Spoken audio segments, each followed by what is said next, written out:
All right, I think we are live. Hello, everyone, and welcome to yet another quarterfinal. I know we were supposed to do Rage Forest today, but the Rage Forest tournament is going to be played over the next few days. So I figured, you know what? The closest Rage Forest of the Rage Forest 5 tournament was, I think, like 5 days ago. So I might as well just keep going with the SAX Cup. Let me log into let me log into my YouTube just so I can follow along with the chat.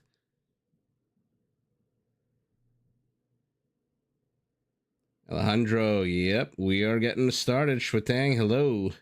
The wall, very impatient. Doc, remind me, was it purple orange or blue orange that we do? Because this was a blue purple matchup, which I know is not good for you. Hey, Richard. Glad to catch you nice and early. Purple. So, Doc, sorry, I don't know what that means. Purple was changed to orange? Hey, Aaron. So purple was changed to orange, which means this guy should be blue. I don't know, I'm clicking the back button. It's a... So now it's better?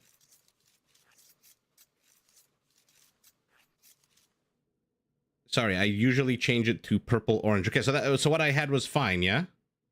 Okay, one sec.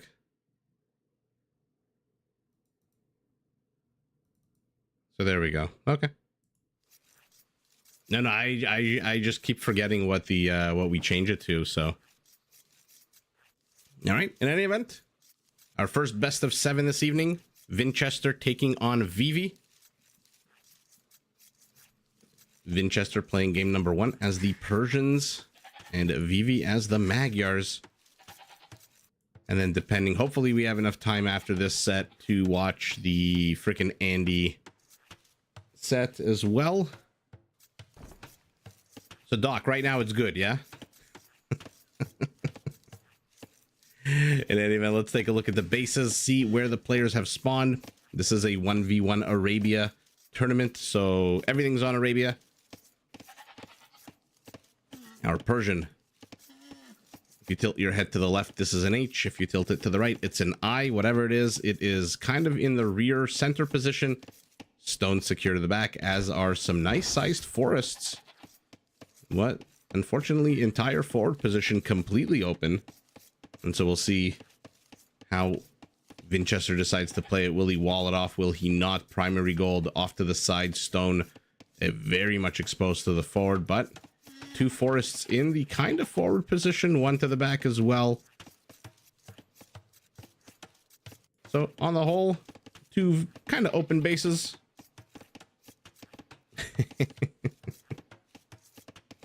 And we'll see who puts on the aggression here. Generally, when you're seeing the Magyars, it usually is the Magyars who put on the aggression, especially with scouts, with those cheaper scouts of theirs. How's everyone doing tonight? Hopefully everyone is nice and comfortable, although I say tonight. For some of you it's morning, for some of you it's afternoon. Whatever time of day it is, I appreciate you joining the live, which I think is we've done one pretty much every day this week, I think.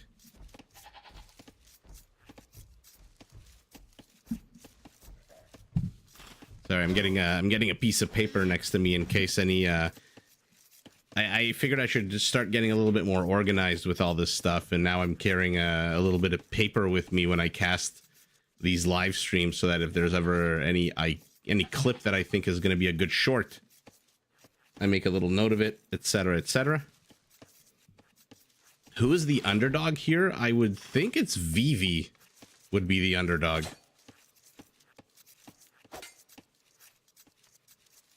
Although I'm not sure. In terms of Elo, I think it is Vivi. I think Winchester has the higher Elo. Farmon? Our Persian sending forth 2 militiamen already. Kind of a semi-wall off here to the front. North left open, south left open, but since he's not the one being pressed into at the moment, has Vivi even discovered where he is? No, where is Vivi going? Okay. I mean, he'll eventually run into the wall off if he keeps going north. Okay. Right as I say, if he keeps going north, he immediately pivots east, or at least northeast, sees the 4 patch of gold. So he knows he's in the general right direction, right area. Magyar is getting pressed into. Oh, I was getting a little scared there that he wasn't going to wall this off in time. And no, he walls it all off. The berries to the left as well. And I don't think he's discovered where Winchester is. Okay. Heading home. Gonna try to defend against this with that scout. By the way, what is the rush distance? Some maps it seems very long. Sometimes, yeah, this is a overall pretty distant rush between the two bases. Neither one having any kind of real desire to wall their dire bases off at this point, at least. I wonder if we'll see the same kind of bean or jelly bean shaped wall off that we saw yesterday with Hera's game. For now, a couple of militias are whacking away at the house. Okay, now he's gonna definitely discover it, right? I mean, Vivi, look at his exploration. It looks like the small intestine. Or is it the large intestine? I didn't do too well in biology in high school. Too busy playing Age of Frickin' Empires. First kill of the game going to our Magyar. Guns down a villager. On the hunt for more. He still has 27 HP. Could potentially take one more villager if Winchester's not careful. Okay, so he's pivoted from a house to another house to the south. And Feudal Age houses do have negative melee armor, which makes them a little bit easier to take down as a militia. Especially when 2 of your friends join along for the ride. Hey guys, what are you up to on a Friday night? Oh no, I'm just trying to burn down a house. You know, Age of Empires things. Looks like Winchester's had enough. Ooh, has he explored that this forest doesn't go to the edge of the world? Yeah, he has. Weird little area. So this doesn't go to the edge of the world. This does. And so he can either wall it off here or here. We'll see what he decides to do. For now, ooh, he has upgraded his militias. They are no longer a basic Dark Age unit. Their stats a little better. They feel like they can take a fight. Ooh, I don't know. They'll win this fight, but cost effectiveness, I don't know. Especially as our Magyar keeps adding more and more and more of their discounted light cavalry units. But it's enough to shoot and away. Really? Is it really enough to shoo away the whole Persian force? 4 men-at-arms are now going to go home? Okay, they are being reinforced by a couple of spearmen and an archer. And will they turn around when they meet their fellow friends here? Yeah, they do. And of course, Winchester sees all of it in the middle of the map. Fantastic vision out of him. Fantastic scouting.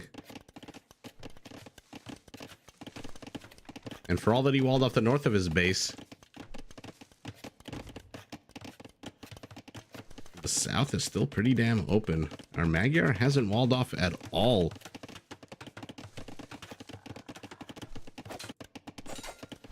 Looks like another kill, but he's losing units himself. Oh, he's gonna get another villager. You might get 2 villagers here. No, oh my goodness, what a oh, he does get the villager right before he leaves. So Winchester's down 2 villagers. Kill count is identical. This army still, aside from 1 kill, has not accomplished very much. And Winchester continues his construction project. Ugh, losing 2 villagers. Against a civilization that can already pump out light cavalry units at a 15% discount. Not great. Yeah, Winchester's got basically... the only thing he's missing right now is a skirmisher. Aside from that, he's got one of everything. Archer, spearman, militia line, scout cavalry unit. Literally only missing a skirmisher right now. Which our Magyar is training. So maybe, who knows? Maybe we'll see one.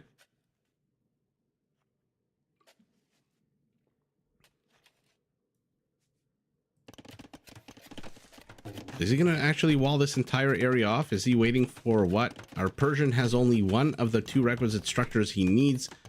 Our Magyar, according to the user interface, has both. Stable and an archery range. Idle villager as well.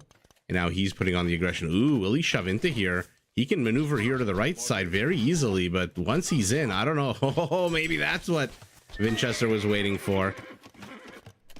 Seeing the Magyar jump into the base, and now the Magyar is stuck. Spearmen to the left, archers to the right. Town center can't move. Let's see if he can manage to get another villager, VV. Let's see if Winchester can kill these scouts before they can get another villager. Okay, another villager does die. There's blood here beneath the archers. Where are the 4 spearmen of our Persian? They're in the front. They're guarding the only exit, it seems like, or the only entrance. Uh-oh. Oh, walls them out. I don't know. Should he have let those 2 in? Probably should have let those 2 in, no?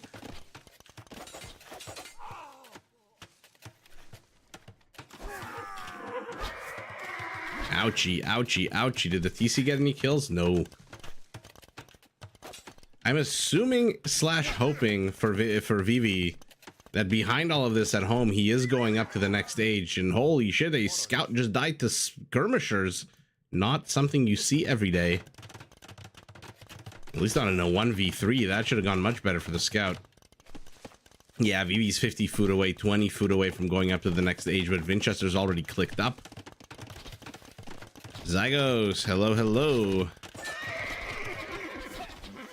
And the last remaining scout, what was he on? Like a little loop-de-loop command? Town center still no kills at all. Players disengage. Let's see what our Magyar is building. Did he add any infrastructure at all? No. Blacksmith to the very rear. What an odd little base here for our Magyar. I mean, the Persians are not exactly a slow civilization. Their cavalry line is basically pristine, but doesn't seem like Vivi cares too much. Ooh, cav archers it is for the Magyar, maybe. But he's going to be facing 12. I'm assuming crossbows. And this base, yeah. Aside from the archery range, okay, now he's added a stable also outside in plain sight of the Magyar. Has he seen this? No, he hasn't, but he's going to discover it right now.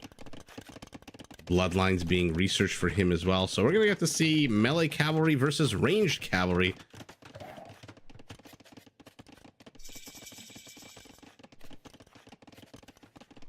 Good walls for Vivi.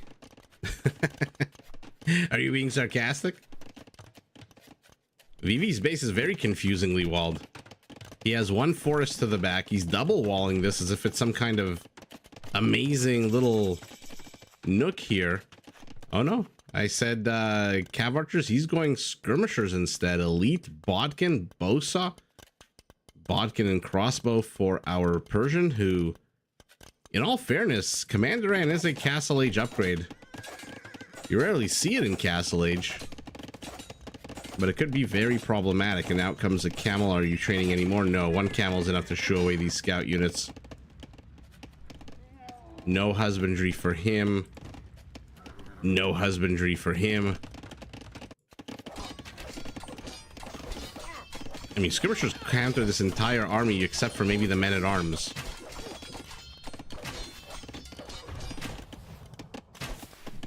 Who have busted their way into the base. House attempted, house denied.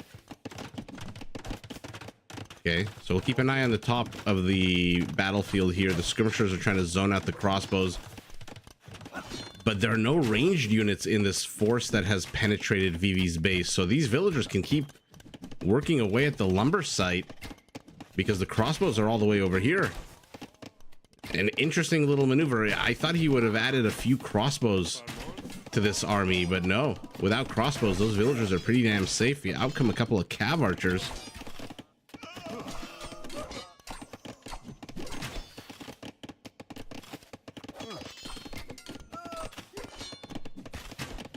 Oh, Zygos, I'm trying to read. He knows.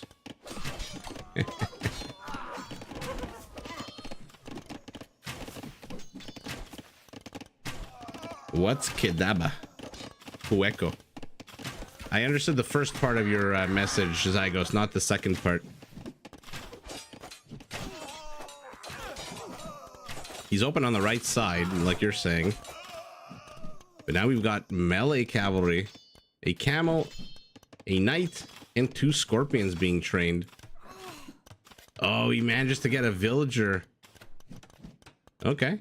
So our Persian has managed to kill 5 villagers to 3. He's ahead 2 kills. He's adding now a 3rd town center. Scorpions against the range units of the Magyar. And what is our Magyar doing after initial investment, small as it was, into skirmishers? He's now going cav archers. Still just the 2 archery ranges.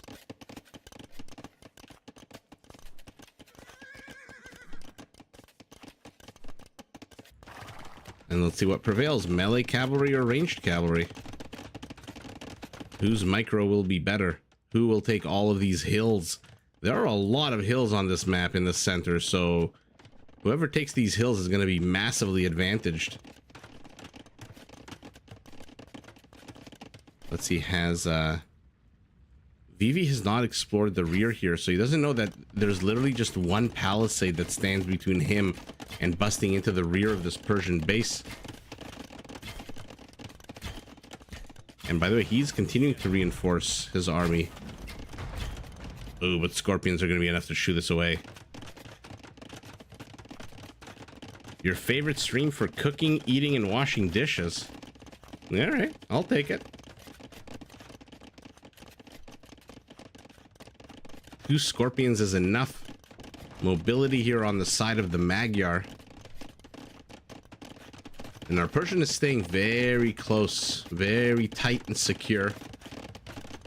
I mean, this wall off is a little strange. These 4 houses, why not build them here? Or here? What's the point of this? What are you securing? A hill and some farmlands? He's gonna bust into here. Does he know there's a TC? He does now. Oh, he loses a cav archer. Okay, now he's gonna discover that there's just 1 palisade, but at this point there's scorpions out. And this is a very tight little corner here where he's gonna have to wedge his units in there, and when they're wedged, man oh man will the scorpion rickety wreck them. Looks like another Persian villager bites the dust here. Our Persian is putting on no aggression at the moment. Playing solid defense, no more military at all for him. He's not training a single military unit. Okay, I say that, he immediately adds another scorpion. BV is adding cav archers, monks, getting thumb ring, armor upgrades.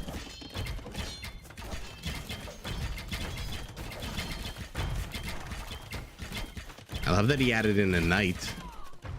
The Magyars get the melee attack upgrades for free, by the way. So that knight automatically comes with a +2.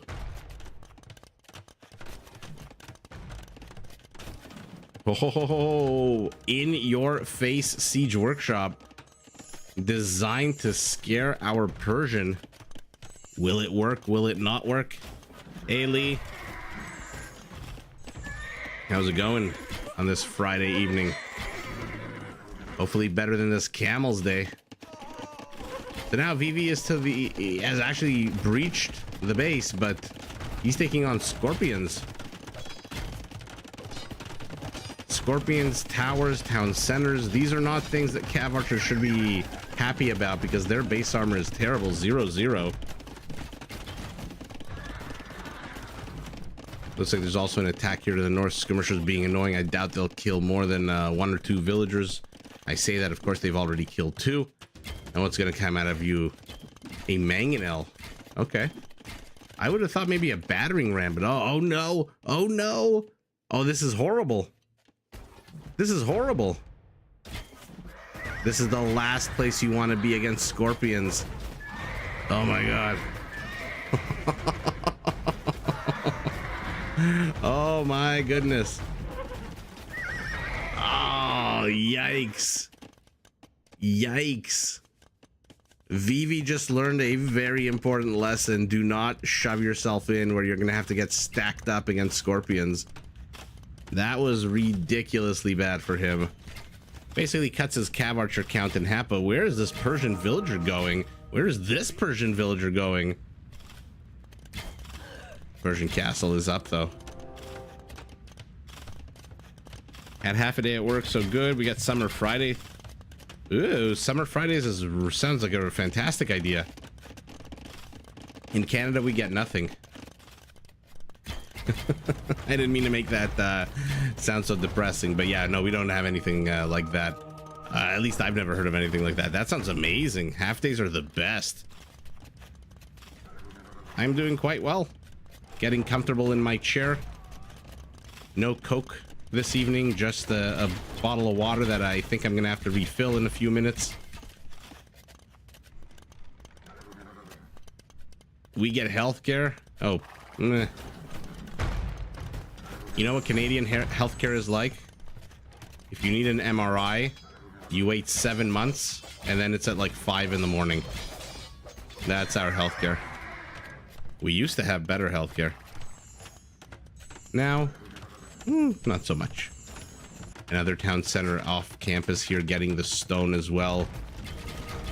Siege workshop is lamed by that castle, and I mean our Persian, he's got 672 stone. He's bringing what looks like 7 or 8 villagers. Okay, it looks like 7 or 8. Of course, it's 11, and another clump of cav archers. Mangonel to the top right, knight in the center of all of this. Looks like a converted knight because he does not have any attack upgrades, and down go all the scorpions. What an absolute disastrous battle for both players, but ultimately it's our Magyar who emerges victorious. He's down though. He's down huge. He's down 45 villagers right now. Look at the populations. Our Magyars at 97. Our Persians at 145. Knight chases in, sees a castle. Very defensive castle.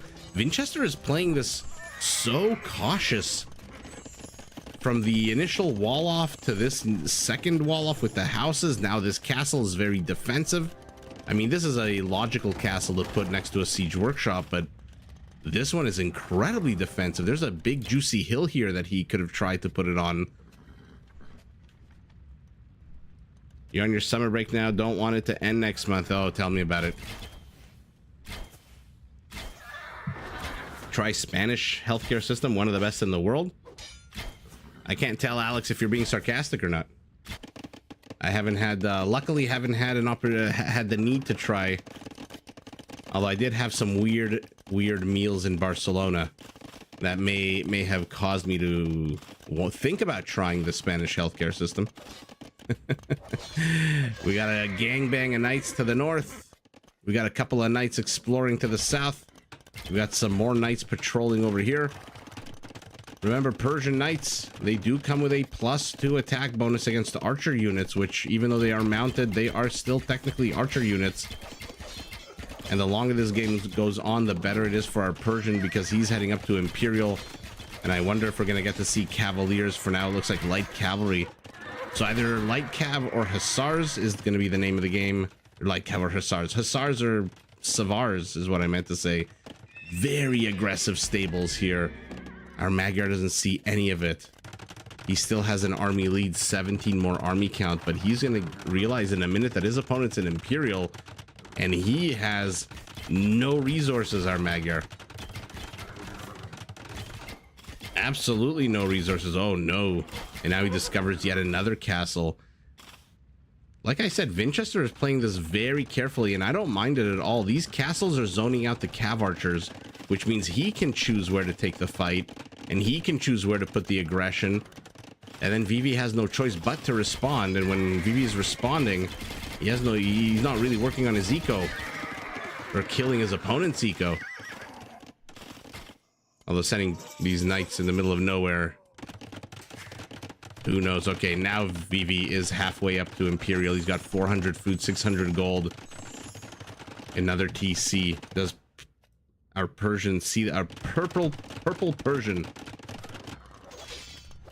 Damn you, how say the knights? And now they're going to discover the town center. They're going to go straight for the villagers, of course. Deletes the knight.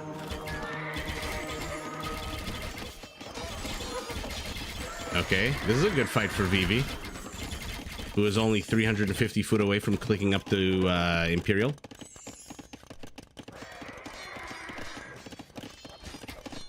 That does sound nice. All right, good to know. So if I ever go on vacation while I'm sick, I should go to Spain.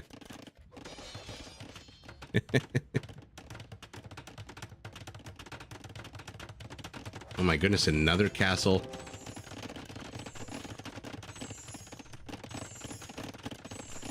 I like that Vivi's healing up these units. They desperately need it.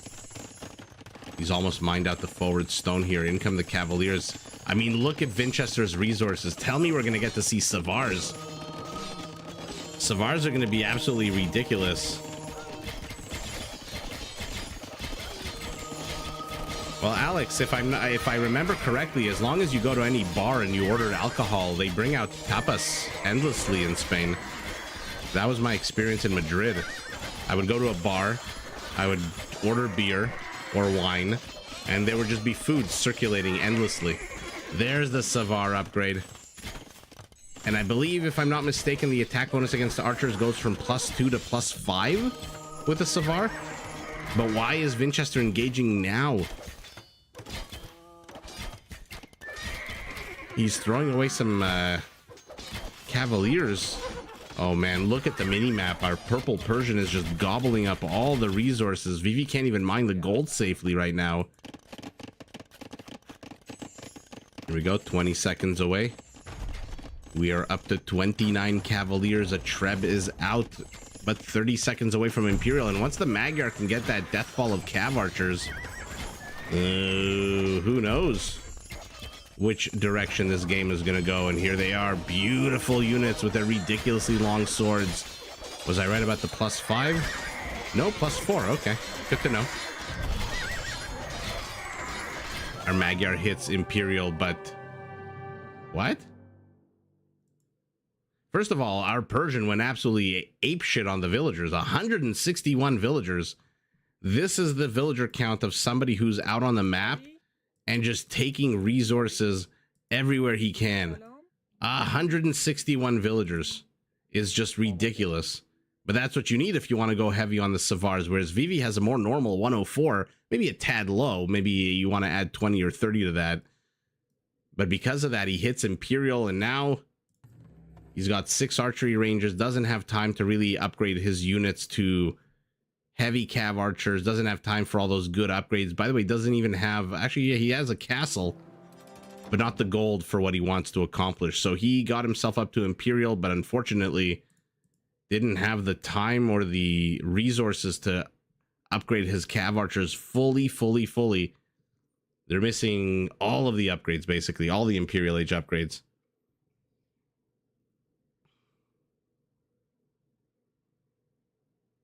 Go to Valencia.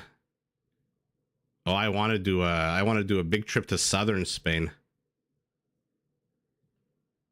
Yeah, they weren't the best tapas, but they were pretty, like, there were a lot of them. Andalusia, all of that, exactly. I'm very curious one of these days to go to southern and central Spain. Our Savar count 95. Who's getting who? The majority of the game, they were knights and cavaliers, cav archers, crossbows, skirmishers.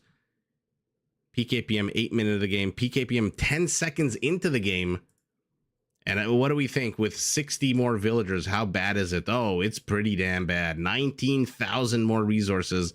Gets even worse when you don't look at the gold, which kudos to Vivi for getting 4 relics, but all 4 resources going to our Persian. 10,000 more food. Gold count not too dissimilar, thanks to those relics.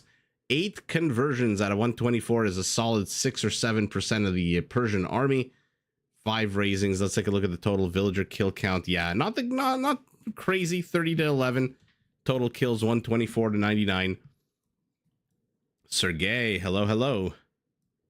Yeah, GG, a fun first game. Let me go ahead and set up the next. Then I'm just gonna need a second to refill my water bottle. And away we go. And this time I'm definitely gonna remember that we are doing orange and purple.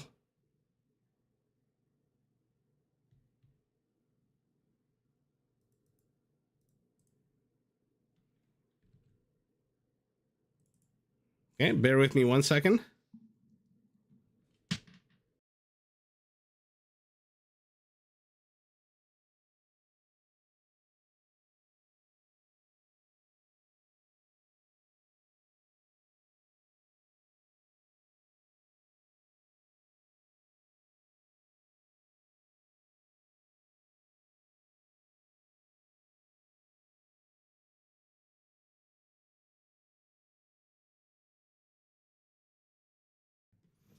All right.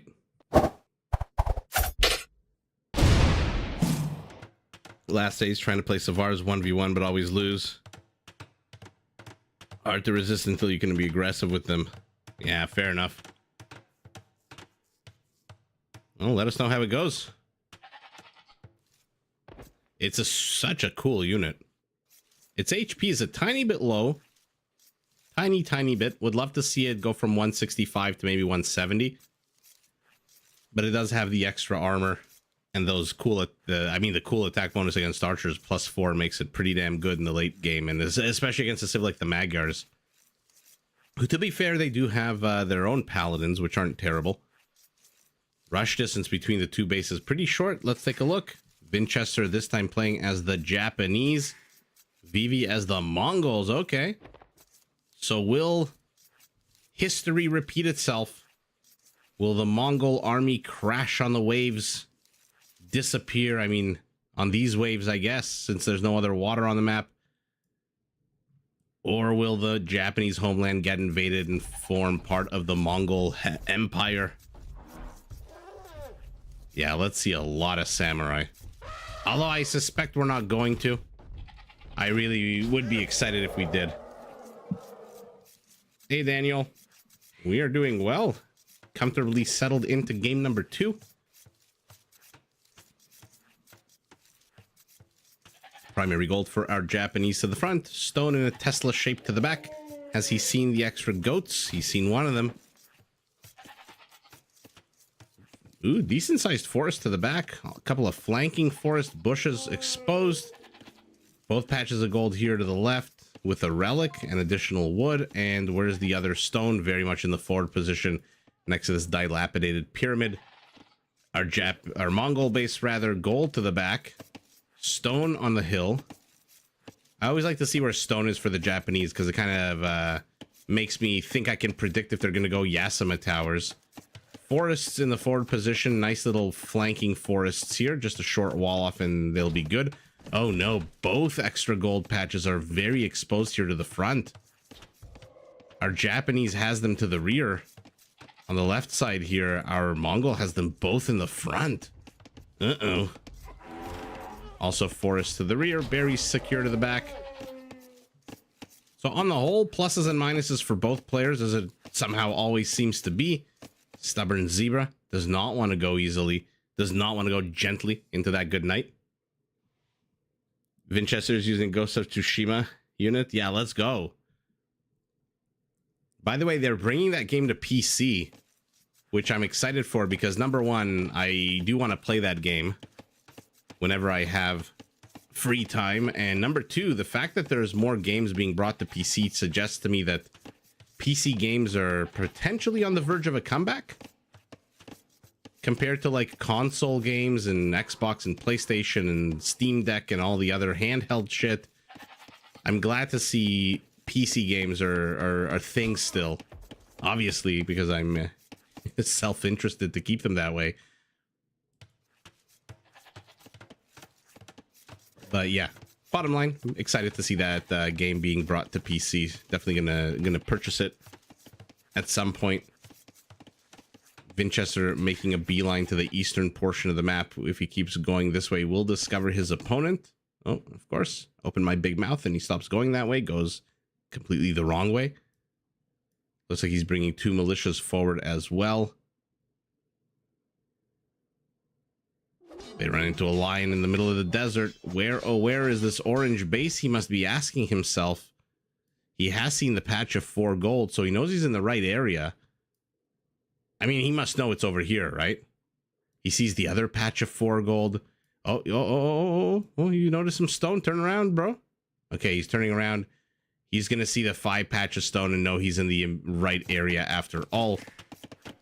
Our Mongol, for his part, has already discovered the Japanese base. Where is he going? Both players heading up to Feudal Age. Vivi will reach it light years ahead of his opponent, having gone off the back of 1 less villager. Dum race, and no, the villager. I like that the scout moved off to the side, but the villager completed the palisade wall, and it's now actually the scout who's screwed. Oh, maybe not. He gets the villager kill. The villager working a little bit too much on the palisade and not fighting the scout. First kill of the game goes to our Japanese. Guns down a villager, escapes through the town center, through the front door. Does not take any damage.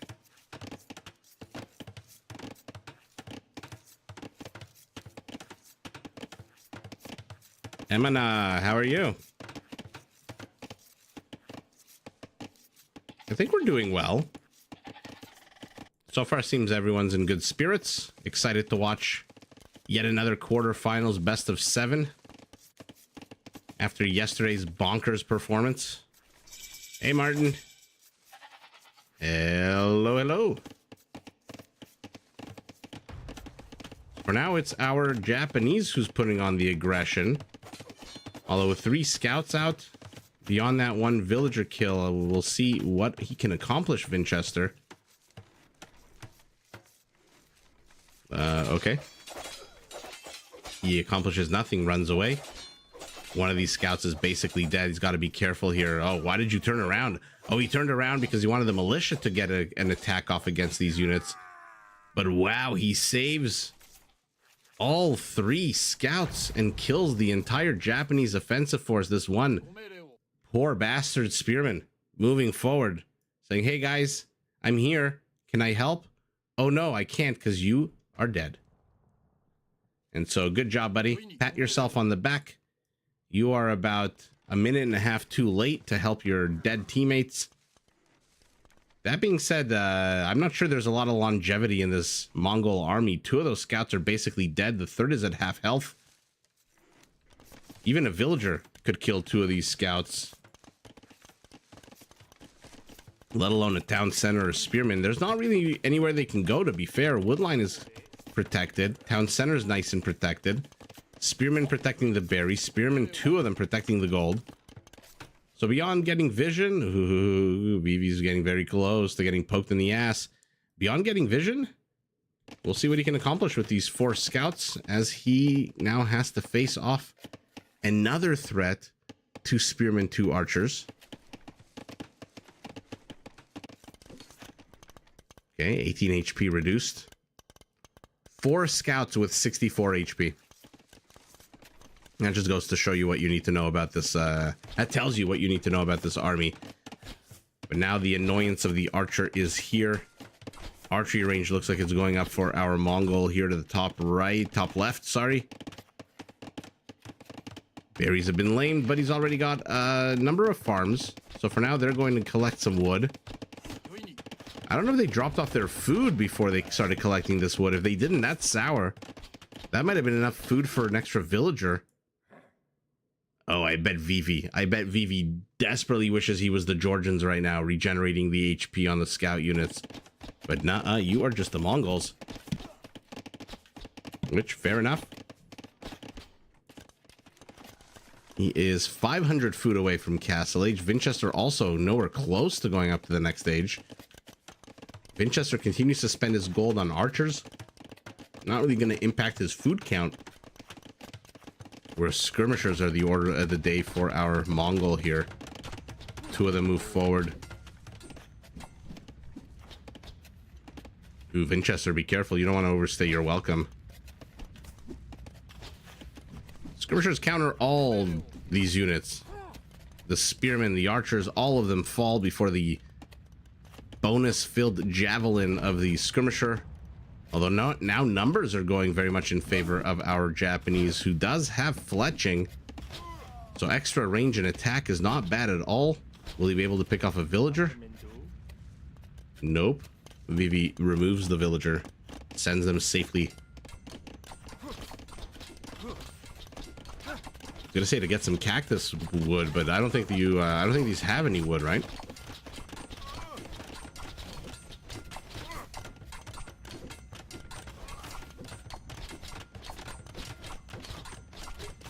How much HP is on this market? 160. I mean, if Vivi was sneaky, I guess he could technically put a villager here and try to build that market. Okay, let's see. Let's see if Winchester noticed. Okay, yeah, he is being sneaky. Winchester gets attacked by the skirmishers, doesn't realize until he loses a little bit of HP. Not the end of the world. Oh, it looks like those 4 scouts managed to get another villager kill here. So villager kill has equalized 1 apiece.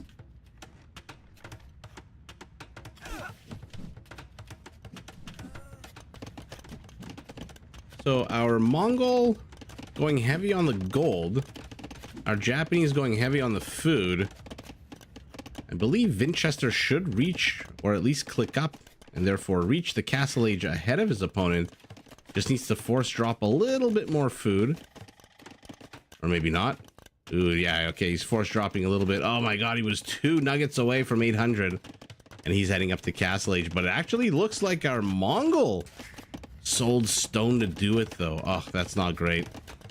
Although, to be fair, where the hell are you going to put a second town center here as the Mongols? This is really annoying. It's on a hill. You can't really place a town center here. Can you even fit a town center into this little nook? I don't think so. This stone is in the middle of nowhere, surrounded by high ground, so I'm not sure you can...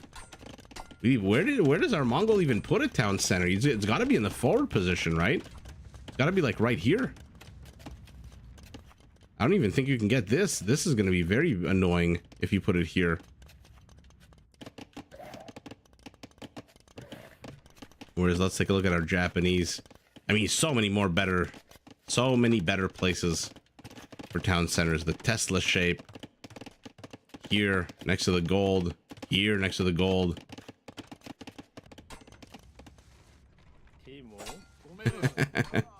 Villager decides to take care of business himself. Another archery range for our Mongol.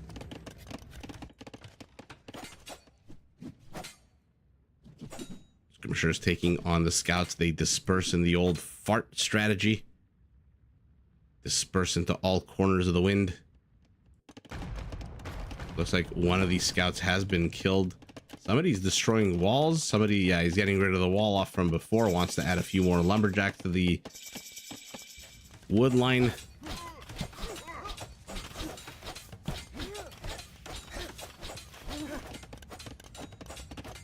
Okay, so it is a... Okay, so he's going for this location for a TC? Really? Why not here? That's a very weird location compared to this one, in my opinion, but whatever. Japanese gonna do what Japanese is gonna do. And in this case, with crossbows trying to bust into the base, he's on the high ground. Vivi's gonna have to be careful here. He's buying and selling resources. He's got elite skirmishers, and he's gonna have +2/+2 in 40 seconds. They're going to be quite well upgraded, whereas these crossbows have no armor whatsoever. Which you kind of want against the weaker attack. Won't really affect the bonus calculation, but against the weaker attack of the skirmisher, armor does actually help. Looks like 3 more scouts have died here. I guess the fourth one didn't die. The fourth one is still alive. He's gonna die now. Assuming these crossbow bolts can connect. They do not. That's so annoying. Knight's gonna discover a group of skirmishers as the scout does ultimately die to a group of crossbows. Okay. So our Mongol, despite going heavy on the skirmishers initially, is transitioning to, I'm assuming, cav archers. We're seeing a repeat of last game, except instead of the Magyars, now it's the Mongols, whose cav archers attack 25% faster than normal. So a bit of a better cav archer in the Castle Age, I would say, compared to the Magyar one.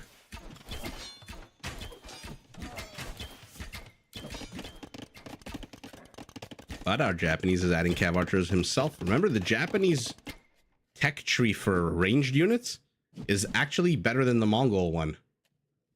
It doesn't come with any civ bonuses except for attack bonuses. I believe their cav archers come with attack bonuses against archer units. But the Mongols are missing the last armor upgrade in Imperial Age. Right now in Castle Age, aside from firing faster, I think they're pretty much identical. One fires faster and one comes with an attack bonus against archer units, if I'm not mistaken. Yeah, archer +2, skirmisher -2 to negate that. They're not supposed to come with bonuses against skirmishers. Third town center being added for our Japanese. He is ahead 5 villagers, just the one. And no stone at all for our Mongol. Which, fair enough, if you're going to start doubling down on cav archers, what do you need a castle for? No yeomans for you. You're not going siege, you're not going nomads.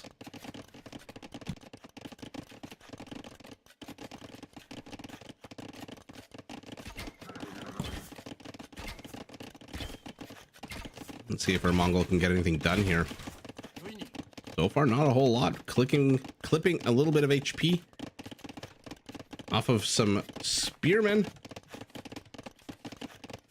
It's easily one of your favorite civs to play, I can imagine. The Japanese are just a it's like a classic infantry civilization, but they gave them a perfect archery line to support. Then Yasama Kataparuto is one of the craziest upgrades, with their trebs packing and unpacking 4 freaking times faster than normal. Double villager kills for both players. Total kill count not the highest at the moment, but it feels like the pressure in the air is rising. You know, the barometer of war is indicating that we are building up to some big clashes here. 31 army count to 25. Our Japanese is ahead 13 villagers now.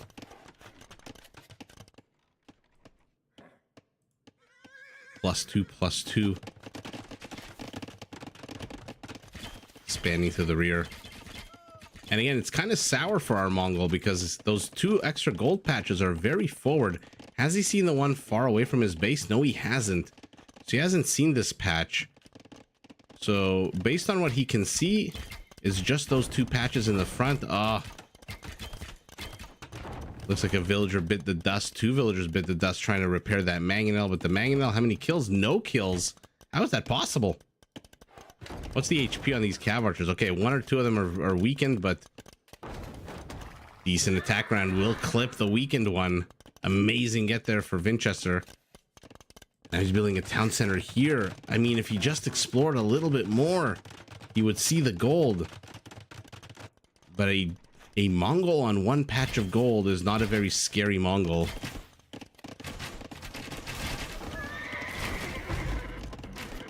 Especially when your opponent has a lot more than 1 patch of gold.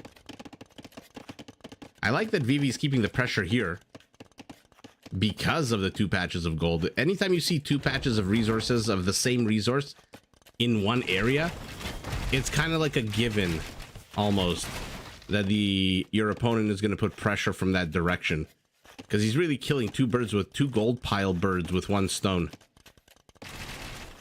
And now it looks like he's building some forward infrastructure. Triple whammy. No, these aren't a rambai, but these crossbows are absolutely wrecking the cav archer count. Siege workshop, only 1 villager though. Okay, our Japanese does see it. How's he going to react? How is he going to react? By going up to Imperial. His crossbows are patrolling the rear, hoping to catch some cav archers. Instead, they're going to run into a few skirmishers.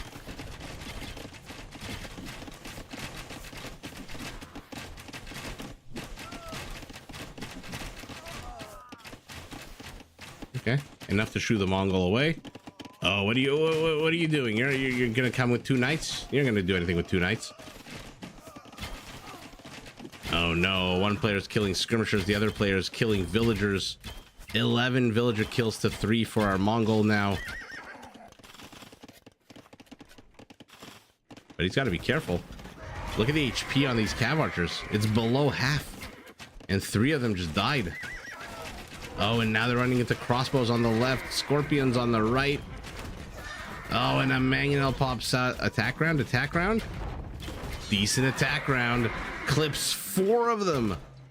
5. No, 5. I think the 5th one was here. What a disaster for Vivi. What an absolute unmitigated disaster. He moves in, sees very little, moves out, loses all but 1 of his cav archers. Ouch. He's down 8 villagers. He's down 20 army count, and not a bad army count at all. In 35 seconds, Winchester's going to be an Imperial.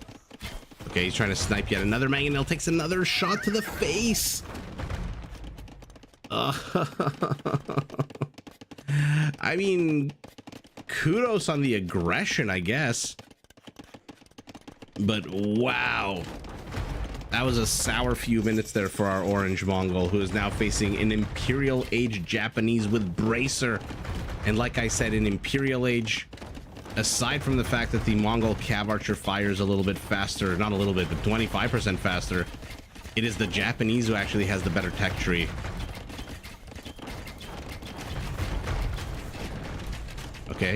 Okay, but the Japanese is firing uphill on the mangonels, which means they do survive a little bit longer. Forward villager is down. Is that the only one? No, he's brought 2 more for the ride. 3 more along for the ride. If Winchester gets arbalesters right now, it's pretty much GG. Our Mongol doesn't even have a third of the resources he needs to go up to Imperial, and he's just lost all of his mangonels. And there's the arbalester upgrade, 44 seconds away. Vivi feels slower in eco development than Winchester, and that costs him in the long run. Even if putting on the pressure, Winchester's not scared. Absolutely. Although he is starting to catch up in villager count now. But perhaps too little too late.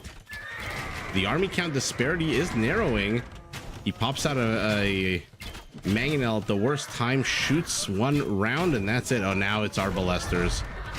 And now they're just gonna run amok. Yeah. Did he even get to put down the castle? Not yet. Wow. Yeah, Zuil, exactly. 2 games in a row, the exact same thing happened.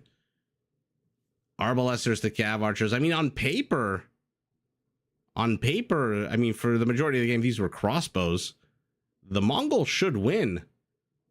But he wasn't really fighting the crossbows. He was fighting mangonels, scorpions. He was fighting a lot of things at the same time. PKPM for Winchester right at the beginning, right at the end for Vivi, who this time is still down in economy, but not as bad as last time. At least he's got one of the he's got one of the 4 resources to his name. Each player has destroyed 1 building. Vivi did kill more villagers, 11-5, but he's down 20 total kills. And unfortunately, it's the arbalester.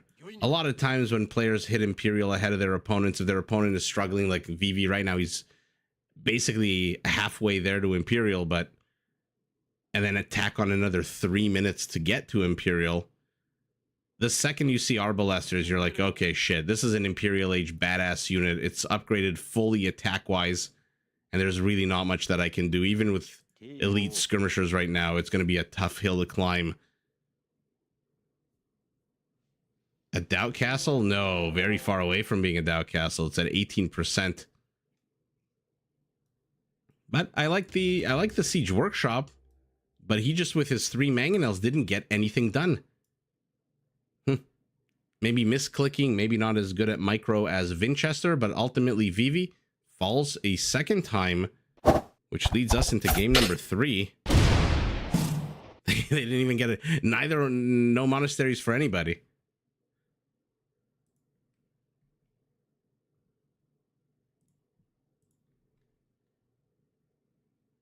All right, bear with me as I load up the game. Get us into the right colors. And away we go. Winchester as the Saracens. Okay, in purple. And then Tatars by Vivi in orange. Okay.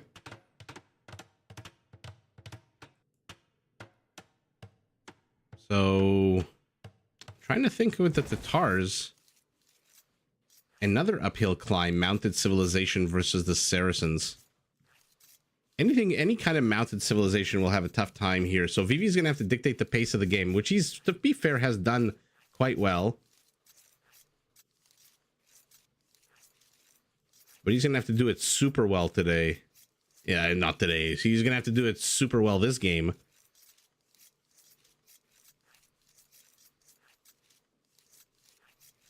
Otherwise, the the Saracen is just going to absolutely run amok. Let's take a look at where the resources are.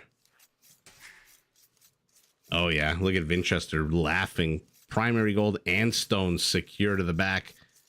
3 forests, not the biggest ones, but 2 of them in a bit of a protective edge here. Extra stone exposed to the front, but not the biggest deal when you're primary. Oh, and a secondary gold to the rear as well. Tertiary gold not on the attack path at all. Beautiful base for our Saracen in purple. Vivi, primary gold to the back. Primary stone to the front. Primary gold as well. Extra stone off to the side, extra gold to the rear. Not a terrible base, more open with more resources exposed to the front. So we'll see. I wonder who's going to put on the aggression.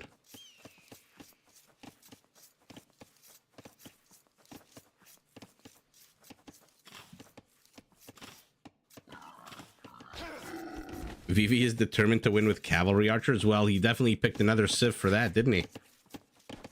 Silk armor, although the Tatars...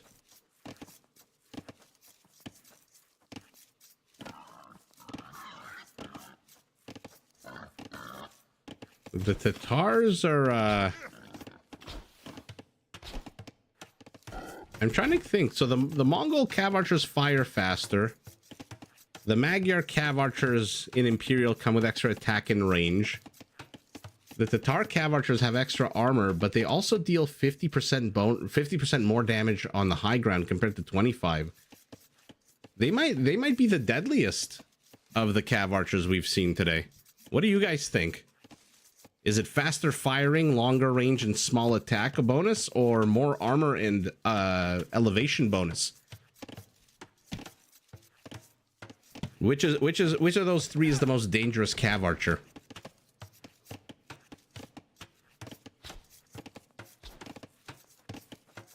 Vivi making sure he can't beat Winchester.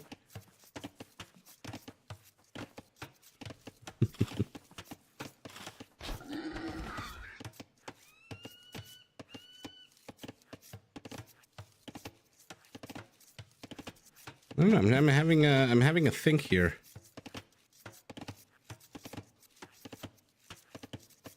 Third time's the charm. Best one is the Tatars. I think so too. Although it is harder to beat faster firing for the Mongols or extra range and attack for the Magyars. I just think the elevation bonuses, like when you attack on an 11, let's say, you would also take the... Okay, so everyone thinks it's the Tatars, yeah? Okay, I figured as well. Extra armor negates the extra attack of the Magyar, and then dealing 25% more damage adds what, like 2 to 3 extra damage? Compared to the usual, which is a lot better. Maybe he can stand ground without having to micro. I don't think that's the issue. I think the issue is Vivi needs to scout Winchester's base before he shoves into it. He needs to make sure there are no mangonels, scorpions, and that he doesn't get blocked out and can escape. Yeah, Sergey, I know it's very situational. I don't think there is a really like a right answer. As in Age of Empires, there almost never is. Looks like Winchester did discover his opponent's base with ease. Vivi, we know, knows where Winchester is already because he's been aggressing against him for the last little while. And there are a whole bunch of hills on this map, right in the center position. I thought I heard a unit die, but it was just a grunt of pain. Some of these units are getting real weak on HP, though. And it is our Saracen who hits Feudal Age. Where is that market? Ooh, very, very weak. Villager gets reallocated to sheep/pig duty. Come on. Okay, there she is. I love when pro players do that. They just reallocate the weaker villagers out of harm's way. Send like 5 to 10 scouts. You don't even need 5. You just need 2 scouts. Because one of them is going to die immediately, and then the other one will keep moving forward. 2 or 3 scouts is all you really need.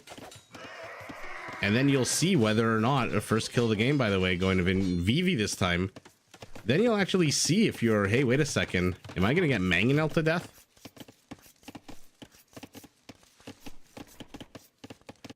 Our Tatar is making no effort to wall his base in. I mean, our Magyar is kind of making an effort. Oh, ho, ho, ho, ho, ho, ho, ho. Vivi, like game 1 and game number 2, is putting on the aggression. Oh, oh my God, he tried to block the villagers inside of the lumberjack area. Got denied, and now he's running away with those villagers. Never mind, now he's attacking with those villagers. But look at his militias. Those militias had like 1 HP each. Has Purple discovered? Has he have any clue that his defender's advantage is about to get nullified? Looks like potentially another kill here for Vivi. A villager kill this time. Crazy villager management, yeah. That's why they get paid the big bucks, these pros. Their villager control is insane. Okay. Not the greatest of towers. Lames the woodline, but apparently not the entire woodline.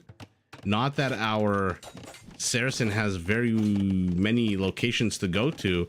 I mean, this one is pretty safe here at the bottom, but Winchester doesn't even have 100 wood for a lumber camp just yet. Look at this. He's getting the stragglers at the moment.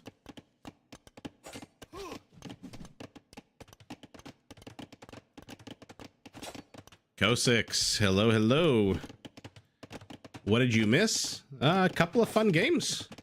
A lot of cav archer play out of Vivi. First he was the Magyars. Then he was the Mongols. Now he's the Tatars. I'm starting to think Vivi likes cavalry archers. Oh, and we saw Savars in the first game as well.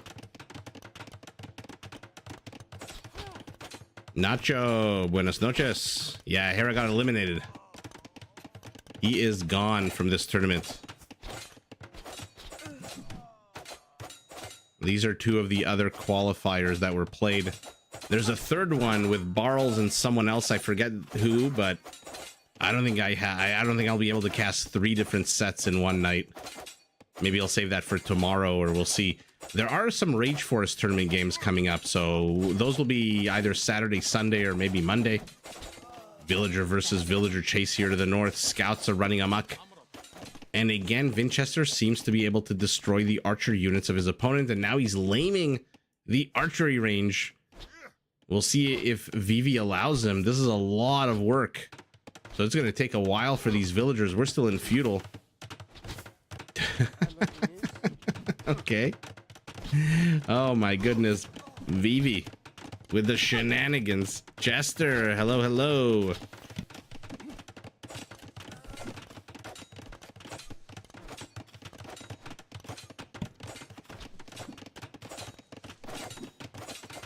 Yeah, this tournament's with Sebastian and freaking Andy after this set. Crazy game by Hera and MBL. Martin, which game was that? On the ranked ladder, you mean? If so, I'm gonna have to download and cast it. Rage Forest is more fun. Both of these maps have their pluses and minuses. I don't mind any of it. I love all these maps. David Hill is finally here. Oh my god, we've been talking about you non-stop. Where is he? What's he doing? What's he cooking? How's Axel doing today? Oh man, this is what happens when you get lamed. Your skirmishers get stuck derping out in the courtyard of the archery range. Market's going up for our Tatar. Our Saracen sees it and is going to go after the villagers. Doesn't see the tower. Now he sees the tower going up.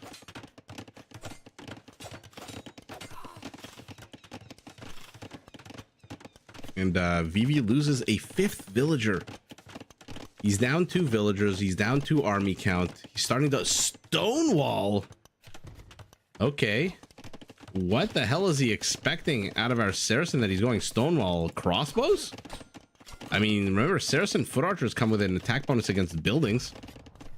So crossbows could be good at taking down palisades. I'm surprised. You rarely see a pro player dumping stone in a wall off this early in the game, but I guess with 6 villagers on stone, may not mind it. Woodline has been lamed. Woodline has been taken. The one to the rear retaken yet again. Skirmishers still waiting for their opportunity to get out of here. It looks like those villagers have absconded or died. And now the aggression is on the other side of the map. Our Saracen putting on a bit of aggression. He needs 17 more gold bars and he can head up to the next age. Vivi just clicked up. Mere seconds ahead of our Saracen, down 2 villagers. Surprised he's only down 2 villagers. Look at his because look at Vinchester's TC idle time. A minute to 4 seconds of Vivi.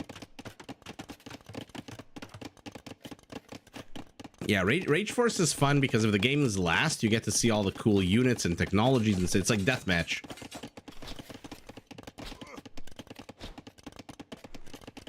Alex, you really want to see Sebastian as the next big thing? Sebastian has been performing quite well. What is going on over here? I didn't know they could do this. What the hell? Since when is this a thing? What? And then what? They can't garrison back inside and then pop out. What the hell is this? Since when is this possible? Okay. What the hell? Derek. No, he hasn't. That's the next set. Derek, he's playing like the forward range Stonewall. Viper fishing in Rage Forest is half the fun of Rage Forest, yeah. Martin, Sergey, I know. What the hell is this? Since when is this possible? Why not just keep training units then? I mean, this is just ridiculous. That should not be possible. You are not a town center, you know, where you can place your units here. Oh, our Saracen sees yet another town center going up, but his scouts are super weak. No bloodlines. And oh my god, it is crossbows for our Saracen. And they are already here. 2 more being added, going up to 10. The old crossbow botkin combo. Fletching just being gotten here for Vivi. And for the 3rd time in a row, Vivi is going to try to make cavalry archers a thing. I'm really curious what's going to happen when this palisade goes down. Because our Saracen knows that it's under attack, right? He's just not reacting at the moment. Now he's starting to stream in camels.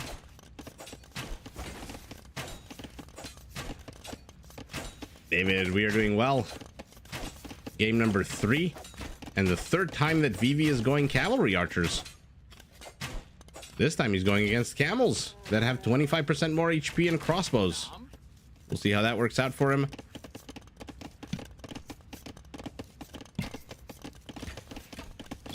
I mean, the TC technically has space in 75% of it, right? It's just this one square that doesn't have, but I've never seen anything like this. This is just bonkers. Our Saracen is busted in. Now it's Vivi's turn to add in a Scorpion out of his siege workshop. Derek, it's gotta be a bug, right? This has to be a bug.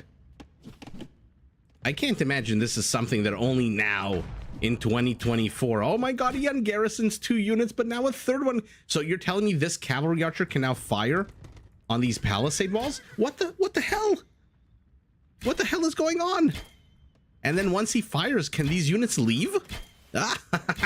You blocked yourself. You played yourself. Oh my god. He just DJ Khaleded himself. I want to see. I know there's action elsewhere on the map. Actually, let's see what's going on because, oh, I'm so sorry, guys. It looks like a whole bunch of villagers and crossbows died, but I'm just more curious about this. Can you see? He can't even move them. They're glitching out. What? I look like a cartoon character right now. My hands are on my head. My mouth is open.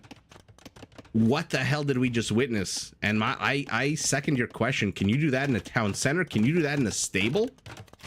Or is it just the archery range that has the courtyard here? Right? Because where's the barracks doesn't... I guess it has a tiny little courtyard in here. And where's the stable? Stable doesn't have a courtyard at all. So where would the units spawn? I mean, that was just ridiculous. That is definitely some kind of bug, no? It's not a bug, it's a feature. Oh my goodness.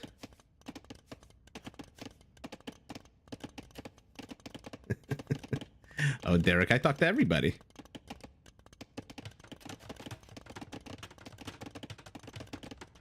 I mean, I don't know if that's shenanigans or if that's a bug, but wow. Good for Vivi for discovering it, I guess. Now it's his turn to get some villager kills. Mike, with the usual yelling emoticons, now added in a couple of adorable little ghost emoticons as well. Since he had to delete it, it must be a bug. It must be a bug. Yeah, he played as if he knew it was possible, right? Just like, oh yeah, no, for sure I can do it. I just have never done it before. No one has ever done it before. I've never seen it done before, but of course I know it can be done. Absolutely amazing. They get stuck in the stable as well? Really? Okay, good to know. This is also something I never understand in pro players, leaving the corners open. Like, this is not protected, the tower. Anyway, enough. Let's see what the players are doing. 3 town centers for our Tatar. Remember, when this town center completes, we're going to get to see 2 adorable little sheep underneath it. 3 town centers already up for our Saracen, who is going Eco and Vision with Town Watch and Wheelbarrow. But so is our Tatar getting Horse Collar. He is housed at 80, though. That's not good. House is not even complete yet. So the armies have disengaged. Tower down, house down.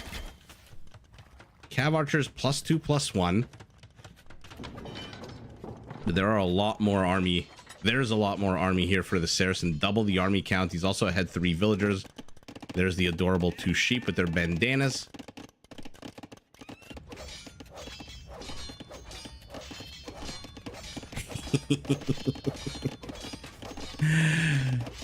Minor glitch, yeah. Minor glitch that everyone needs to know about, because if you can do that... Although, to be fair, this kind of laming of an archery range is generally not something we see. So a lot of conditions have to exist for that glitch to be taken advantage of. He's an innovator, yeah. He's disrupting the space, as business consultants would say. As business consultants would say, there's going to be a lot of dead Saracen villagers. I love that he carves his army group into 2, moves this one forward to catch them as they run into the town center. And all of a sudden, Vivi takes a villager kill lead, but he's going to have to be careful. He doesn't know that there's an army of crossbows on the hunt. For now, it's hunting deer, and it's on the high ground. Oh, no. And it's got ballistics. Okay, but he's got speed and maneuverability, and he's got an alleyway here along the edge of the world. Oh, no. Oh, my goodness. Oh, my goodness. The left, right. Serpentine, serpentine. Okay, I mean, not great for Vivi, but better than losing all of them, I guess. Camels attacking palisades. You are not Hindustani. I love this. Wall off.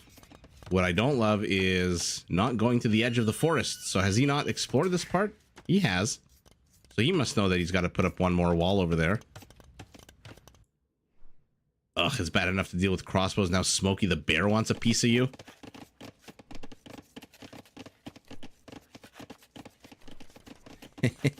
Poor horse.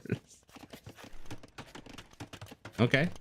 Vivi is going to be in Castle Age, stuck in Castle Age yet again, as our Saracen is 2 minutes away from Imperial.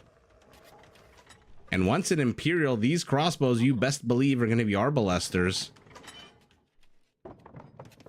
I have yet to see arbalesters for the Saracens with Bamaristan monks. Although he is moving forward. Where is the castle going to go? I'm assuming somewhere around the gold. Maybe up here on the high ground would be a decent location. Or maybe just flat out right in the center.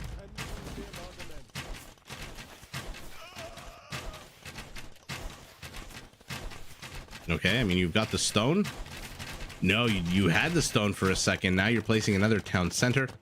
And Vivi again inserts himself into the base, sight unseen. He has no idea what's in here. This time, though, is he actually going to catch villagers? Oh, my goodness. Well, I guess the first time you try, it doesn't work. The second time you try, it doesn't work. The third time, it just might. And he's getting ballistics. And he can leave. Wow, this is exactly what Vivi wanted to accomplish the last two games and wasn't able to. Oh, the castle was attempted on the low ground, denied by a big fat Tatar castle, and now it's being replaced with one on the higher ground. But Vivi is still stuck in Castle Age, and in 4 seconds, he's going to see that his opponent is not.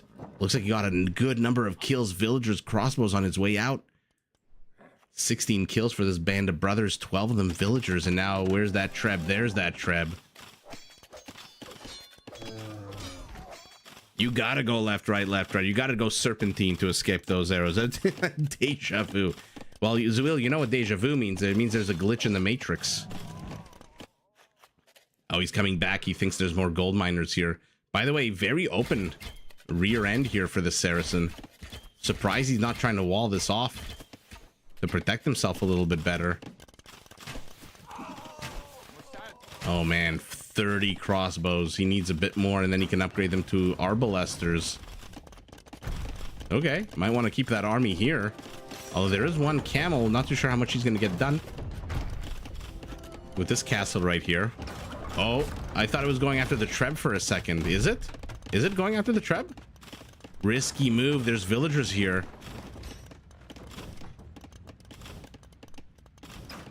Uh-oh. Uh-oh. A Keshik pops out as well. Keshik against the Saracens. Okay, Winchester's now not paying attention. I love that he was about to go here and then he saw this orange ram. Oh, why did he delete his lumber camp? Just to get to the Treb quicker? Town center 4 kills. Town center 2 kills. Oh my god, he even upgraded his towers. Now they're guard towers. But arbalesters are fully upgraded. Nacho, no, the Viper did play in the tournament. He just got eliminated.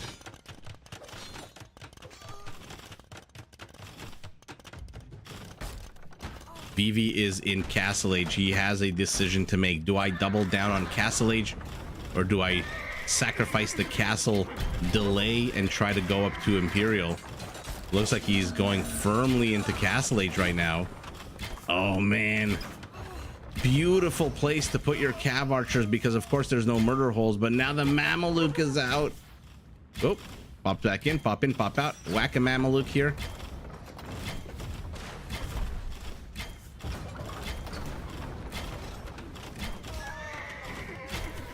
Okay, go, go, go. The Mameluke is done. There's no more Mamelukes. Arbalesters continue their barrage. 25 kills for them.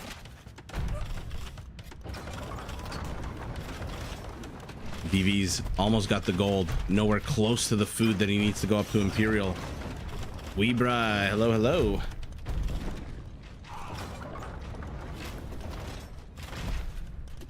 Axel's good, kind of salty. Aw. At least he's good. On the whole. Oh, Doc. Axel is David's son. Oh my god. Another game. Another Cav Archer. Push. Although, to be fair, Vivi did a lot more damage with his Cav Archer push in this game than he did in the last two games. But again, history repeats itself with an Imperial Age Winchester taking down a Castle Age Vivi. Whoever said Vivi's economy is always lagging behind his opponent. In this case, not the case, with more villagers and more villager kills. But on the whole, pretty damn true. Yeah, he is quite housed with the destruction of that castle. Wow. Okay. I mean, he lasted a little bit longer this game. We might have a sweep here. Arbalesters to skirmishers. Really? This was your second most built unit? Just a couple of scouts from the early game? Interesting. Oh, shit. I don't know why I clicked that. My bad. 1 second. Let's go back all the way to the front. Let's go back all the way to the front. That makes no sense. Let's go back all the way to the end of the game. And look at Winchester balancing his economy like bonkers. Economies this time about as close as they've ever been, especially if you remove relic gold.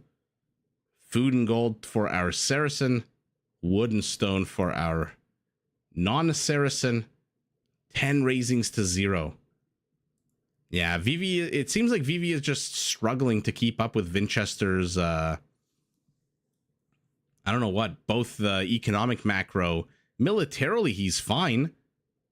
With the exception of some risky moves here, running into an enemy settlement, knowing absolutely nothing about that settlement. But he does have almost as many kills as our Saracen. Vivi pick Japanese, pick Cav Archers, go home with the 0-4. Oh my god. Yeah, we do talk about Axel a lot. All right, well, that's game number 3. Bear with me as I load up game number 4.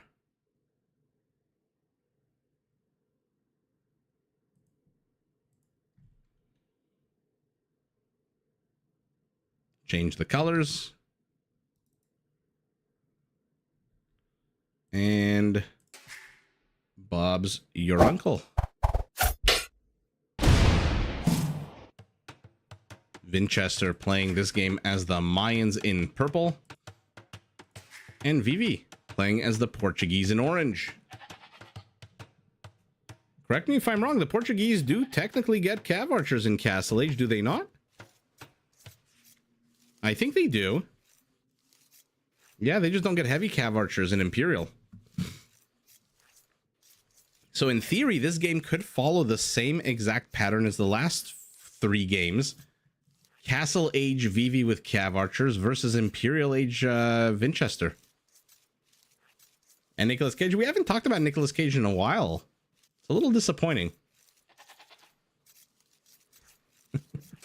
Let's take a look at the map.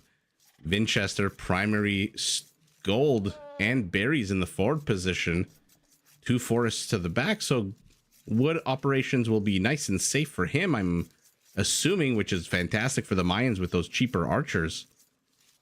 Primary stone nice and secure to the back, extra gold off to the side, extra stone very exposed, and then a Tetris piece of gold here to the right as well. Forward portion of the base completely open. Rush distance, about a medium rush distance. Orange's base. Somehow, whenever we have purple and orange, or purple and blue teaming up that we change to purple and orange, the maps are always light colored sand on the whole, the majority of them. It's not like green, which would make it easier to see. No, it's got to be this light kind of orangish sand to make it hard for us to see. Orange. Primary gold in the forward position, berries, stone, and one forest to the rear. Pair of flanking forests here on the left and the right. Additional stone very exposed. And where's your extra gold? One patch to the back to the right, one patch to the back to the left.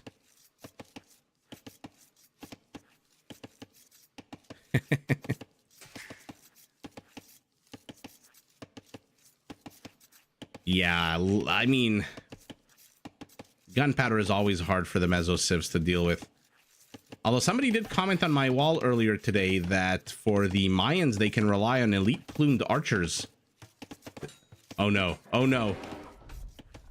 Vivi, you absolute monster. An elephant from the rear position. And you're going home the long way. Oh, that's what happens. When you F around, you F out. Let's keep an eye on this because he's obviously got to be in his bonnet for this elephant. But you can't run too far ahead. And you got to run past some of these extra animals. Remember, even if you go outside the line of sight of the elephant, if you're in the line of sight of one of these animals on the map, it still does chase you. I don't know if Purple saw. Okay, now he sees it. Shenanigans already at the 5-minute mark of the game. So I was about to say, somebody commented on my wall that for the meso civs, Aztec siege onagers and monks with block printing counter gunpowder, and plumed archers counter hand cannoneers. I'm not so sure that plumed archers counter hand cannoneers so much that they just do a better job at dealing with hand cannoneers because of the extra HP and the mobility. I mean, first of all, forget any of that. If Vivi can bring this elephant home, which doesn't look like he will, he deserves to win this game. A scout with 1 HP being chased by an elephant. This eagle's gonna poke the horse in the ass. And then once he does so, the elephant will return to its hunting grounds, and no, it returns anyway. So after all of that, and now Purple is hunting the elephant.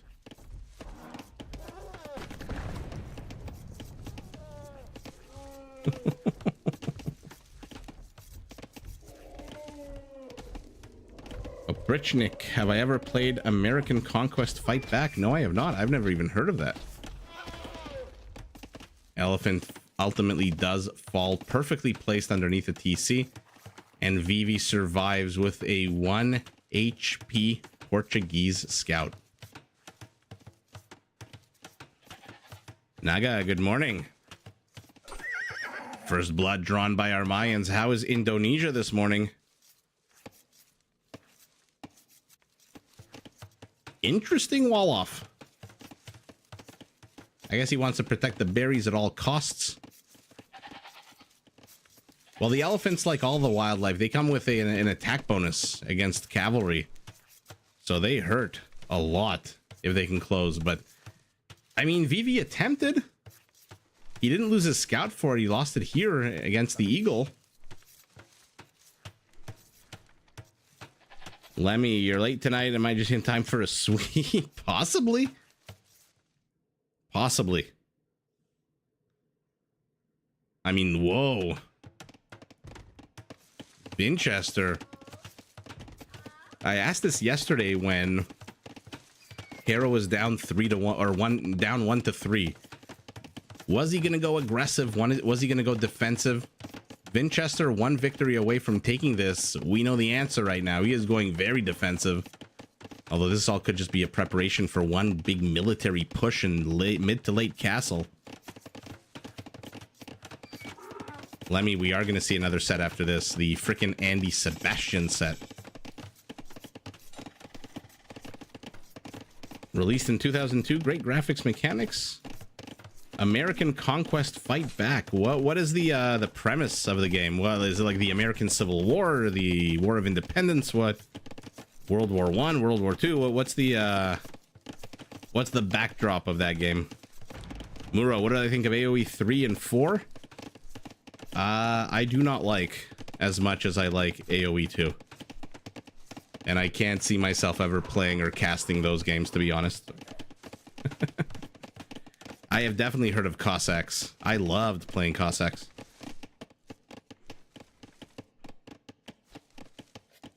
You think Winchester can win with Eagles before Vivi can go to Imp? So the question is, will Vivi go to Imp? Or will Vivi go Fast Castle, Red Phosphoru, Organ Gun build? Because we've seen on this channel a few days ago a Meso civilization absolutely wreck the Portuguese army by just outmassing them with Eagle Warriors and surrounding the organ guns. Will Vivi do the same thing? He does have 27 villagers to the 27. Actually, 7 army count tells me that he is not interested in the Fast Castle at all.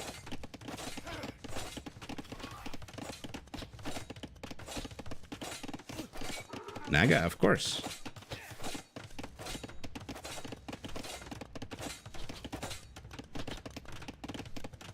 My parents went to Indonesia a few years ago, but to like Bali, like the tourist areas. I don't think they went into like any non-tourist parts. Cossacks is the successor of American Conquest. Okay. Breakfast and fun casting. A lot of you guys watch this while eating, which I don't mind at all. That was basically my life. Every time I had a lunch break, I would just sit. I would open up either a StarCraft 2 cast or an Age of Empires cast, and I would eat my Subway. Yeah, Bali is like tourist central, right? It's not like the real, or maybe it is. I don't know. I assume it's very touristy, Bali.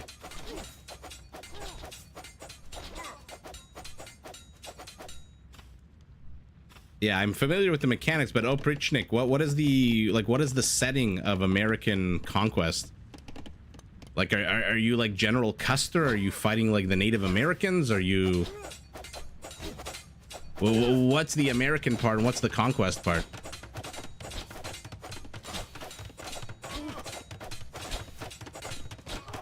Is this open, by the way?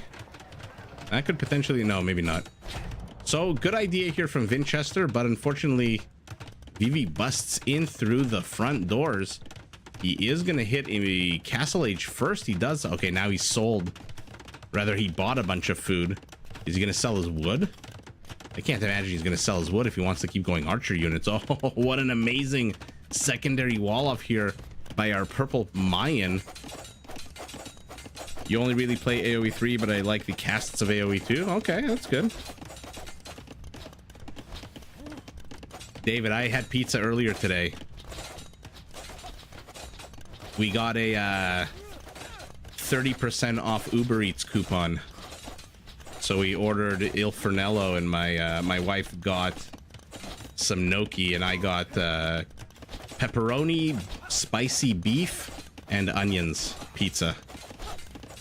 It was okay. It wasn't great. Conquest of cheeseburgers. That sounds like Trailer Park Boys. You fight the Native Americans, the Sioux, Pueblo, Mayans, Inca, and the one in Alaska. Oh, okay. Interesting.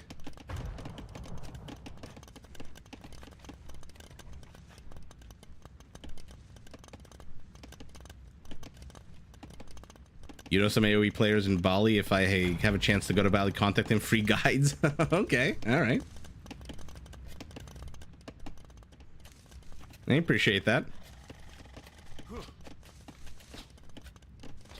Yeah, I never really got into like AoE 3 and 4. AoE 4 seems like a completely different game to me. And AoE 3, I couldn't connect to the graphics and the animations and stuff. I much prefer this kind of more cartoonish style as opposed to like the more 3D-ish style. David, you had the 40% off DoorDash. There you go. It really is one of the only times where it makes sense to actually order. 38 villagers for our Mayan as he is a minute still away from Castle Age. And look at this, Vivi flipping the script against the Mayan, who finds himself really towered up here. Vivi, though he is in castle, is off the back of one town center. It is a ballsy play. It is a very ballsy play to go foot archers against the Mayans, because in 12 seconds their foot archers are going to be 20% cheaper than yours, which means they can pardon me, oh my goodness, they can mass a lot more army than you can.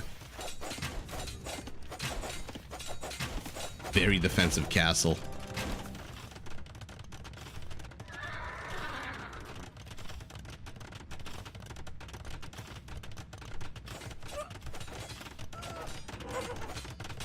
Winchester has no army, zero army, but he's gonna have a castle up. Vivi is gonna not deny it, but now wait a second, you gotta get the hell out of here.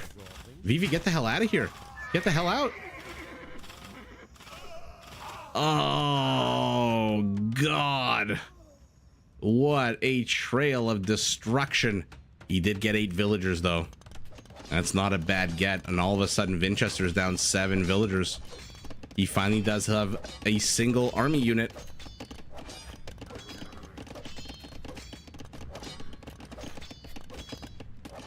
I love the Total War series. Medieval 2 Total War was this is one of my all-time favorite games.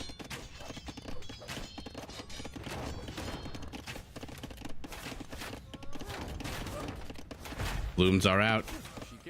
They're tankier, they're faster. They're a little bit weaker, but that's not terrible. Maneuverability here going to Winchester. Let's see how he handles it. This is basically the basically the cavalry archer of the Meso Civs, if you want to put it like that.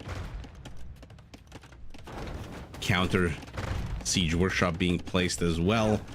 Ooh, monastery for our Portuguese. What does he have back home? Let's take a look real quick. Still one town center. Looks like double stables. Castle Age infrastructure in the forward position. Monk finally getting trained. Remember, for the Portuguese, all of their units are 20% less gold. Mangonels, monks, knights, crossbows, all of it is 20% less gold. No, you can't stay still. And by the way, that's why these plumed archers survived that mangonel volley. If they were crossbows, they would have died, but because they come with 50 HP, 60 when they go up to elite, they are a little bit tankier than your average foot archer. Mr. Oof, how are you doing? Yeah, long time. No siege. What command number is that? I forget. What taunt is that? Medieval 2 was amazing. It got me through a very rough patch when my grandfather died, and I was in the middle of law school exams.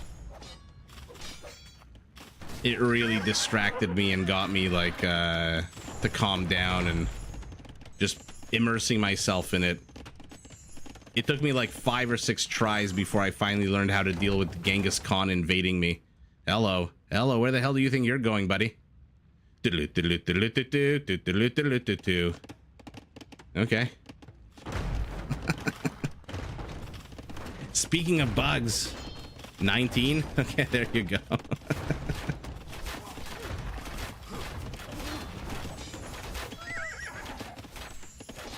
Alam, where is Hera?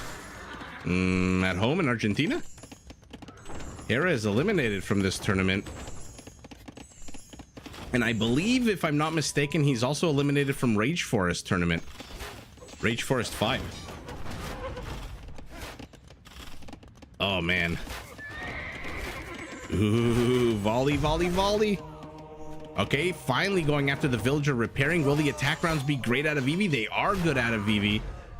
And all of a sudden, the entire plumed archer force melts. But he got his own knight there as well, I believe. Yeah, friendly fire 1. More villagers dying. Somehow, Winchester is still just down 9 villagers. 10 now. Second town center. Holy moly. Corner of the world town center.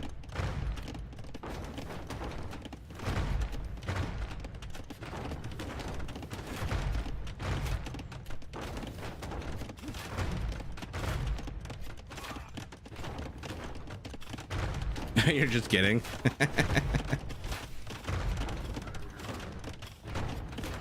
What are these mods for Medieval Total War that you're talking about? I don't remember installing any mods. Although, of course, that doesn't mean anything because despite having a YouTube channel, I am very tech averse. Okay, plumes do manage to get. Will they get the archer, the monk? Yes, they do, without ballistics, by the way. And now they can just run away. Knights do have husbandry, so they can chase if they want to, but shoot away. Oh, preemptive attack round misses. Winchester does not take the bait.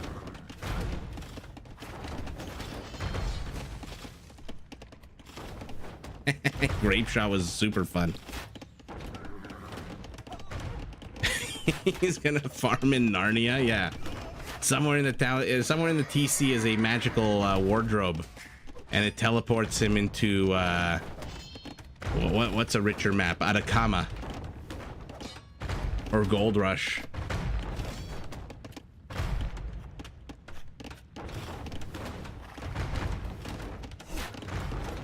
Stainless steel mod. What does that do? What do these mods do? Is it like Age of Empires mods where it changes the appearance of units and stuff?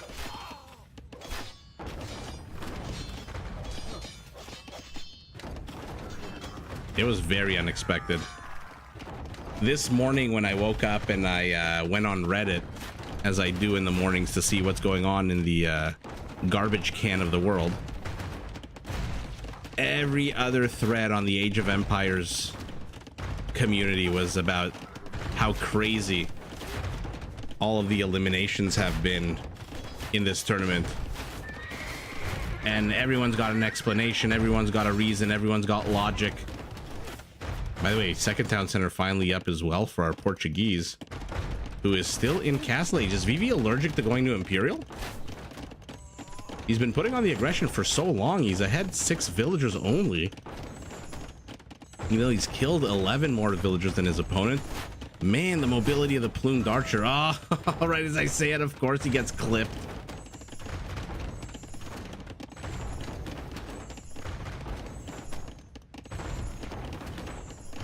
Eric Bomb, hello. It is a bloodbath. Sometimes it do be. It do be like that at all, like that entirely. Oh, sorry, I got distracted in my nonsense by a very aggressive town center being put here by our Portuguese, who is abusing the location of. Remember how I said, oh my god, that was sour? 1 mangonel for 3. Remember in the first game I said whenever you have 2 patches of the same resources, generally your opponent will attack that way? Well, here you go. Our Portuguese is now ahead 12 villagers, 6 army count. His knights are just running around. I don't know what the hell they're trying to do. I mean, they're running into towers and plumed archers. They must be trying to get villager snipes, right? Yeah, 4 villager kills. I thought they were just a big distraction, but no, Vivi is really doubling down on Castle Age as Winchester pulls a Hera and starts heading to the other side of the map. Does Purple see the orange town center? No, he does not, but there's going to be another Mayan castle here.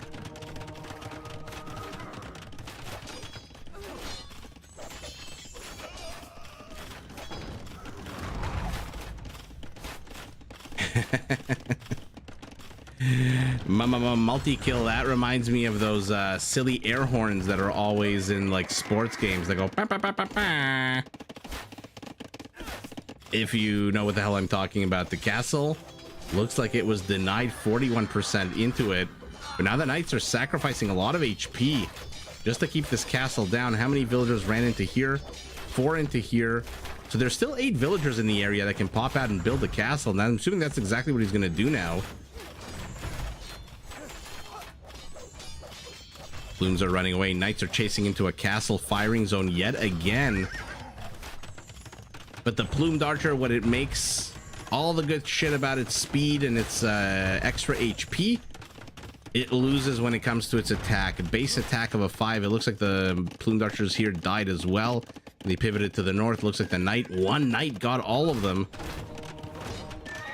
Oh, another self-owned by Vivi. 2 kills, both of them friendly fire, and the castle goes up. Uh-oh, so all of a sudden Winchester has secured his base. Neither player banking any resources of any kind. Another siege workshop, or a university, my bad. And now it is Vivi's turn to run away with his villagers. Winchester, by the way, sees the town center.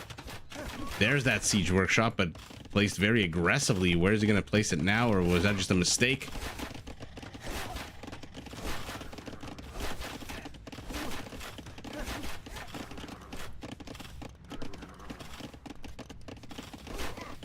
Is this considered an S-tier tournament? I'm not sure what Liquipedia considers it. Liquipedia is very weird. For some reason, I'm not listed, even though I cast all of these tournaments. I'm not listed as a content creator there at all. Ooh, these plumed archers, they're taking down villager after villager after villager. They're not even going after the mangonel. What a beautiful maneuver there by Winchester, but ultimately does stop paying attention and, okay, moves yet again. It's an A-tier tournament? Okay. I forget what you need to be an S-tier tournament. It's not just the prize pool. I think it's also other stuff. Mick, hello, hello.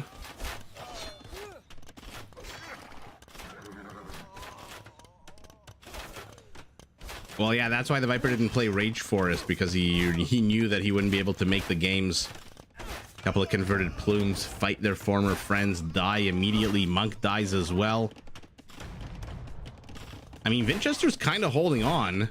He's now down 18 villagers. He has more army than his opponent, but now, in a shocking twist of events, a reverse Uno card is pulled, and it is our Portuguese who is heading up to Imperial, while our mine is getting thumb ring. Oh, he keeps engaging in these narrow alleys and choke points. Where are you going now? You know you have something called range, right? Why are you going? Okay, he's trying to get into the minimum range of the mangonel. But that just exposes him to town center fire.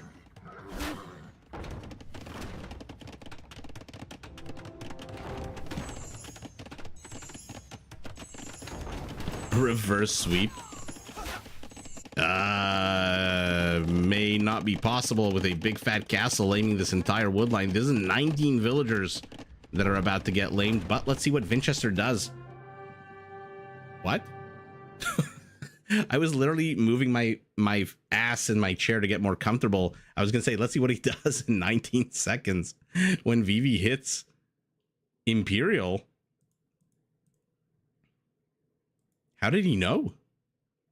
Besides the score, this castle wasn't lamed. He doesn't see the knights that are gonna deny the castle, so this isn't the reason he tapped out. I guess he's just down too much. And he must have lost his villagers here. But no, he's got more villagers. Does Vivi. So yeah, I guess it's not denying this castle. Was there a big pancake here that I missed? Yeah. Yeah, so his army count is shit. His villager count is terrible. And we know, but he doesn't know that these villagers are all going to die. They're not going to get the castle up. Not 10 villagers against 3 knights. 3 knights plus, I'm sure Vivi's going to bring a few of these villagers to attack anyway. Yeah. Very interesting game. Plumes to knights, crossbows to mangonels, scout. So Winchester didn't build anything other than plumed archers and mangonels. Okay, 11 monks. I'm curious to see the conversion count. 5 minutes in, 5 minutes in for both players. Hey, there's that elephant pull. Economies, about 6,000 resources a difference. Nobody's getting any relics. Wood and stone for our Mayan. Food and gold. Well, there's your knight count. Only 3 conversions with 11 monks. Not the greatest. Not the greatest at all. About 4% of the Mayan army. And let's take a look at the final kill count. 89 to 63. 21 villager kills. These numbers are not terrible. It's got to be that he just didn't deny this castle. He saw there were villagers coming. He didn't deny it with the plumes. They all died, and now he's stuck. He's got 150 gold in his pocket. Not much that that he can accomplish here. So, okay. Don't call it a comeback. Vivi, I guess, technically didn't hit Imperial because he's 19 seconds away. So for the third time in a row, Vivi is stuck in the Castle Age at the end of the game.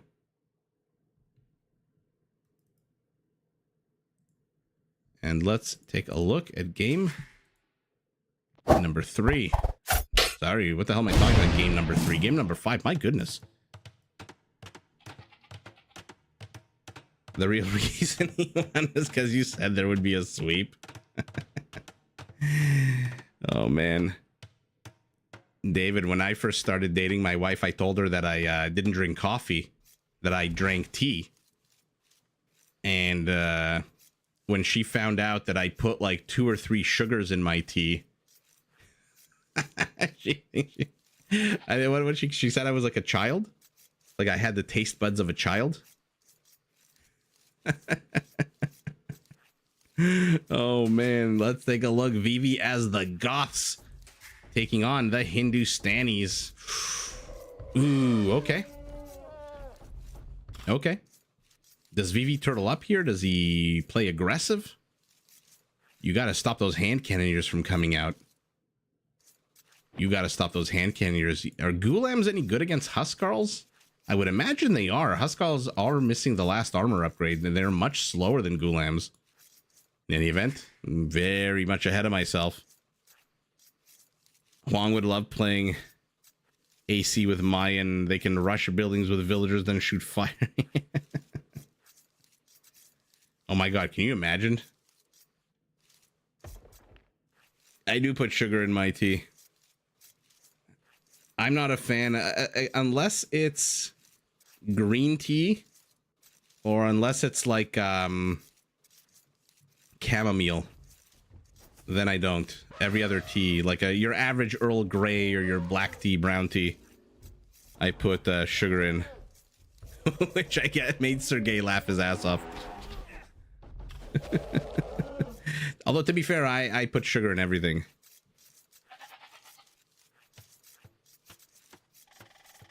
You only drink coffee with sugar? Hot cocoa, man. Yeah, I do like chamomile.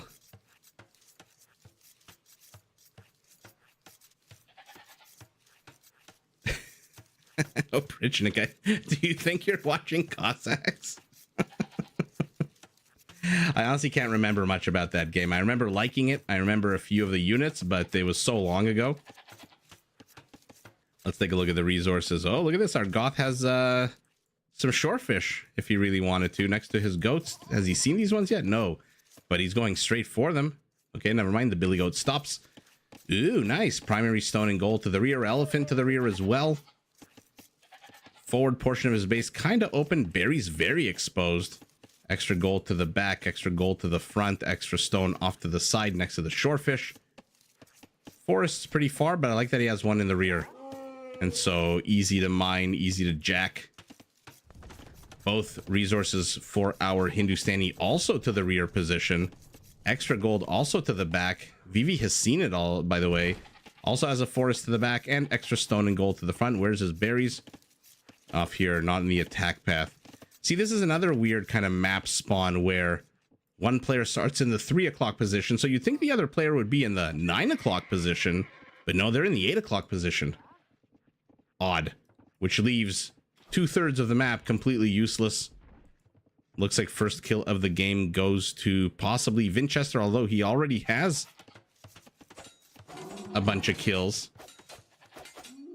Looks like they both killed a villager of the other. And it is now our Hindustani who's left with a single scout moving forward to discover. Okay, sees the lemon bushes. Has our Goth discovered anything as we saw beyond the resources? No, so he's just moving forward now. Oh, man. Oh, please let Winchester lame this barracks like he did the archery range 2 games ago. And let's see if you can put units, melee units, in the courtyard to attack.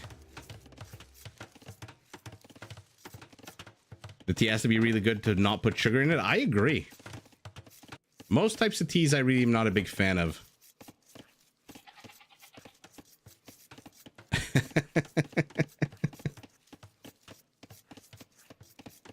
Yeah, Sergey, I'm the same way. Not as a kid, but like as a young adult, but the same exact thing. Like if you were asked me to remember it beyond a few little things, I probably couldn't. But I remember liking it. Oh my god, what is he doing? What the hell is the point of this? Is he trying to trap these villagers in here? Where are these two Gothic villagers going? He is trying to trap so he can get a nice 4 versus 2 on the high ground, by the way. Oh, and now Purple's attacking the palisade while taking damage from... Oh my goodness! What is going on? Winchester deletes his own mill, suffers the death of another villager? Vivi on a tear right now.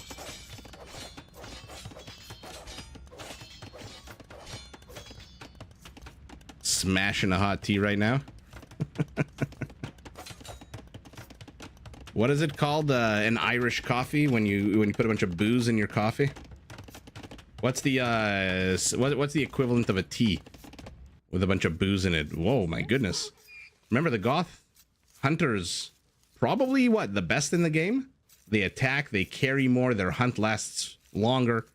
I mean, the Mongols work 40% longer, but the Goths have so many extra features on their hunters. A moral victory for Vivi. Oh my goodness. You know why he's doing this though, right? He needs to lame the food. There's no other choice. The Hindustani villagers just keep getting cheaper and cheaper and cheaper. And if he can lame 750 berry, I mean, how much is left? 604 now. What a weird play. Weird, but oddly satisfying as Vivi begins walling off. No, no, no, no, no, no, no, not with the straggler tree. No, Winchester can cut that down and put a palisade on top and then delete it. He's a maniac, a hot toddy. That's what I was thinking too, but is that what a hot toddy is? A depressed Englishman. Oh man. For some reason I also thought hot toddy. But then my brain said no, that's that's something with wine. So now I'm not too sure anymore. Militia get 1 kill, shoot away by an archer. And now both players are in the feudal age. Both players have the same-ish army count. But Winchester is down 1 villager. Tower will defend the berries for the Goths. Whose mill is still up. Mill is still working.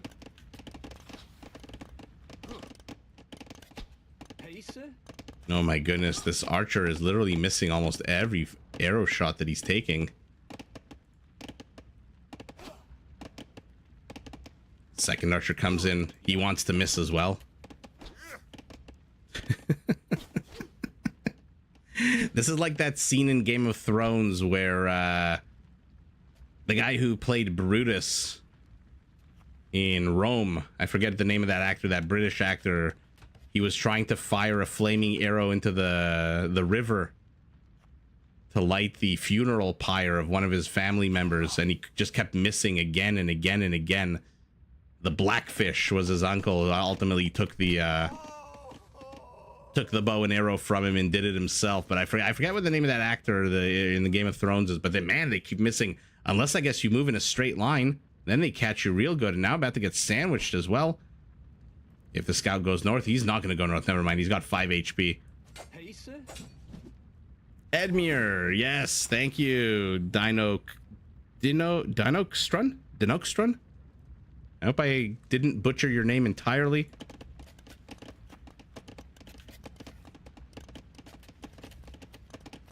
Yeah, Doc, remember my bar exam story?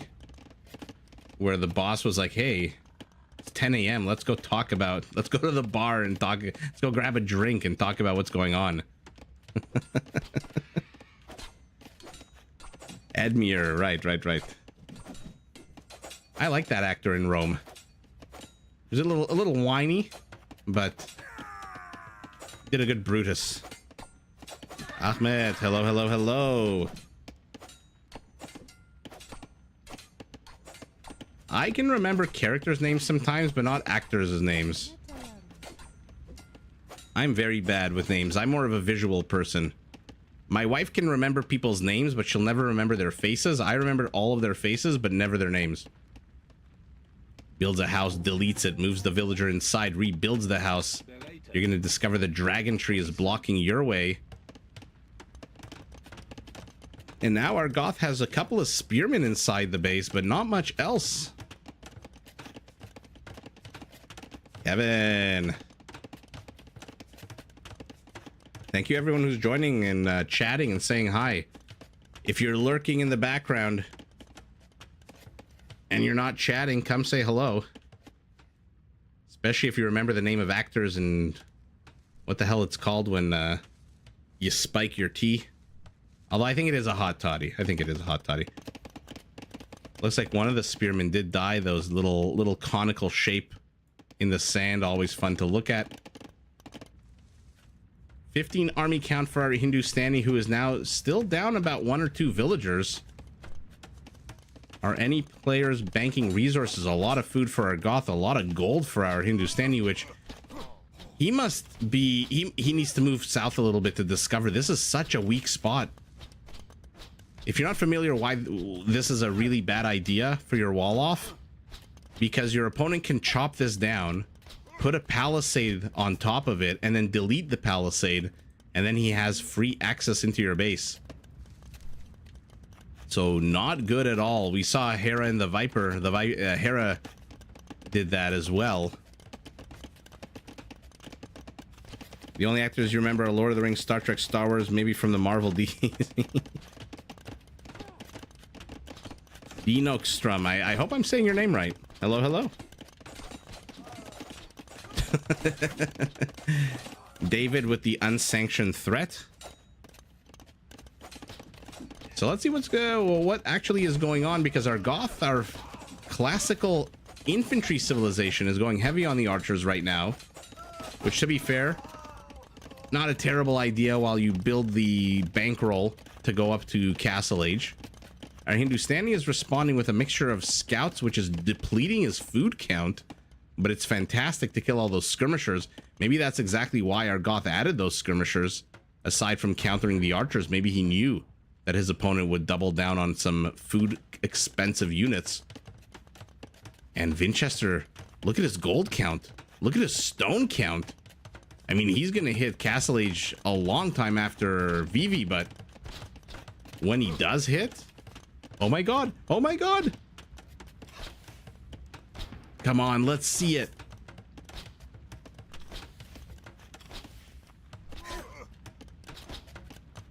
Dinok. In any event, if I'm saying your name wrong, apologies. If I'm saying it right, good for me. Oh my god, a spearman is being trained. Come on, come on, come on, come on. Train another one. Train another one. This is incredible. Are we gonna... Stupid archer, get the hell out of the way. Okay, spearman dies. Okay, now there's a secondary wall off here. And now Winchester's heading up to Castle Age as well.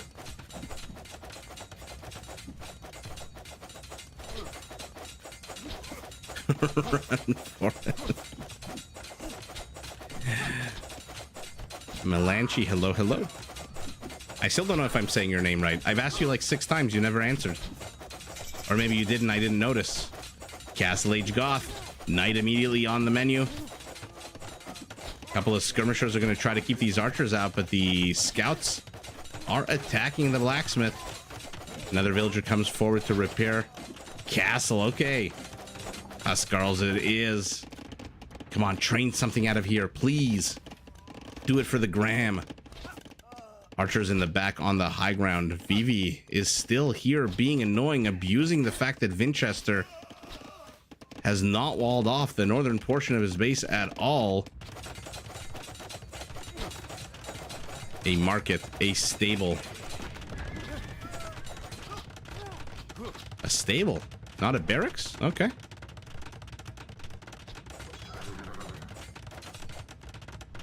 Melanchi, a nickname for someone named Milan. Yugoslavian? And yeah, confirming I got it right. Okay, good. Sorry, guys. I don't like to mispronounce people's names. Little pet peeve.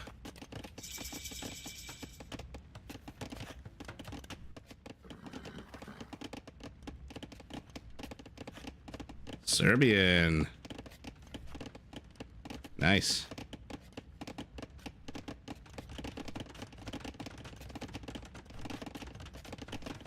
Another town center oddly placed for Winchester. Likes to place his TCs next to the edge of the world. Argoth, not a terrible location. Will it get discovered by the scouts is a very good question, if I may say so myself. Doubt country.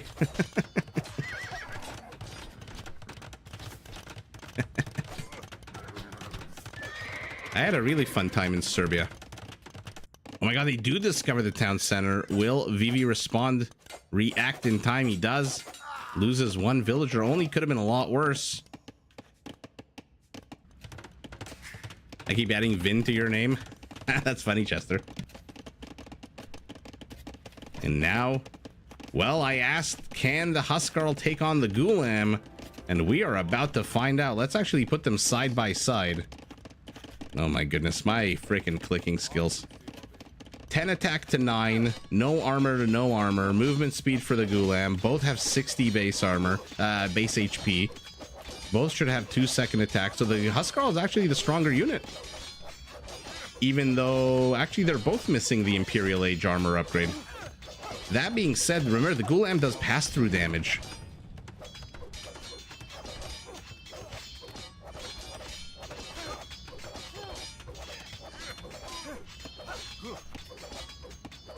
Yeah, I've been to a few countries, yeah. Before I had a baby. I love to travel. Especially to Europe. Ooh. Haven't been to South America yet. Oh, yeah. Well, there you go. There's your answer to the question that I asked. Which one is faster? The Gulam is much faster. Come on, train something out of here so we can see it. Come on, Vivi.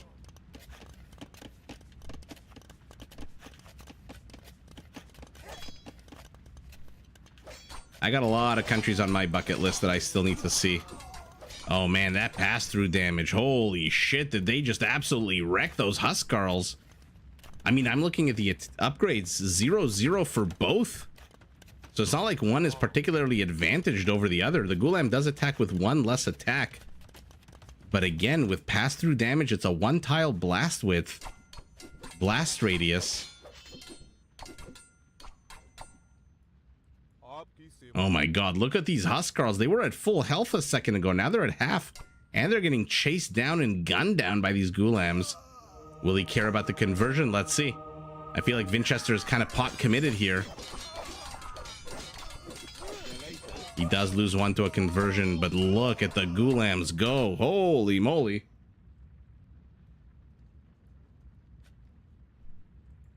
Okay.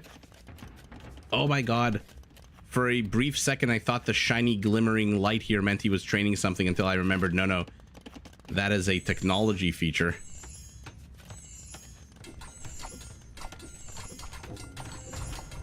Gulam attack bonus against house.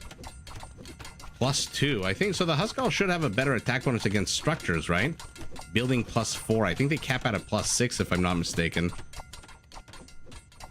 1 versus 3 though. This is not a fair fight at all. But 3 versus 3. Okay. Okay, some armor being added to the Gulams as man-at-arms is being researched.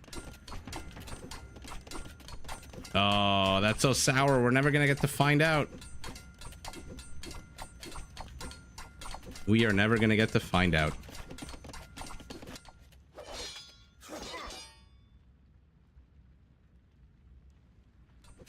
Okay. I thought they would take that fight. No, they're waiting for reinforcements.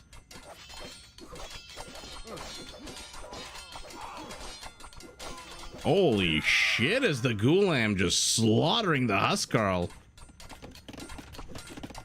Oh no, now he's training a unit in here? Okay, but he can't release it, right?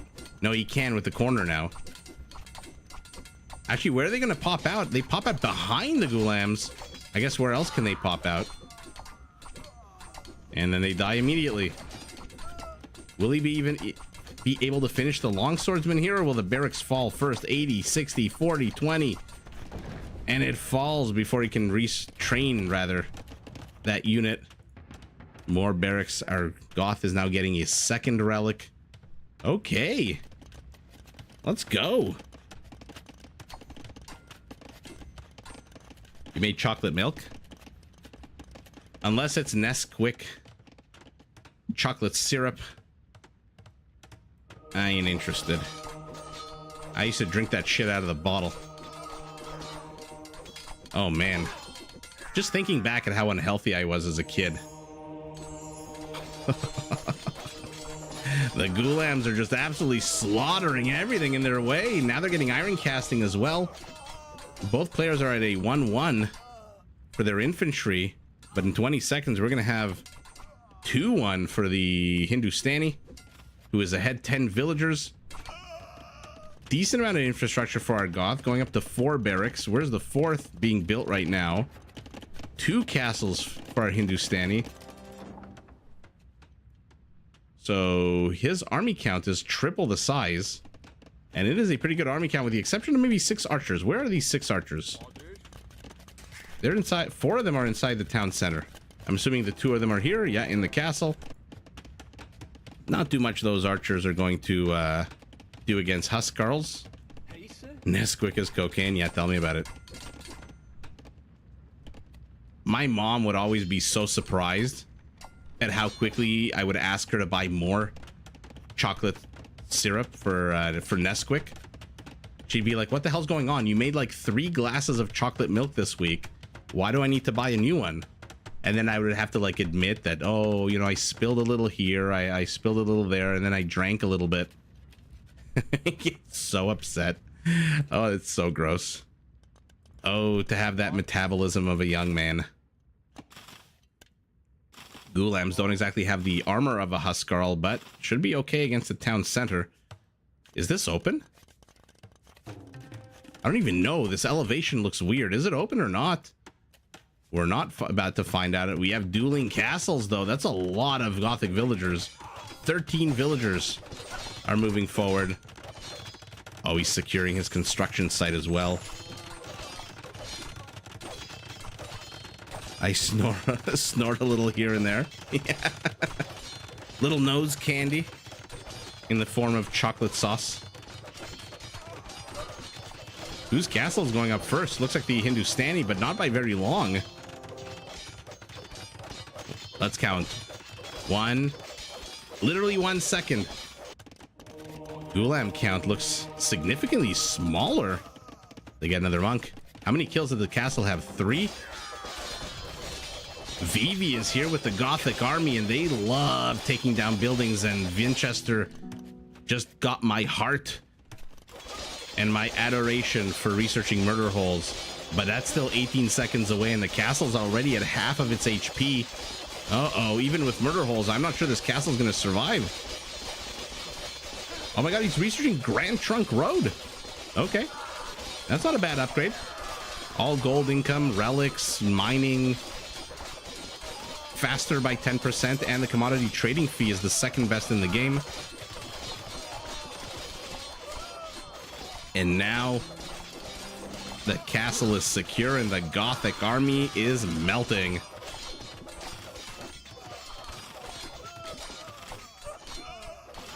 And our Goth Vivi yet again is in the castle age. So no perfusion, no conscription.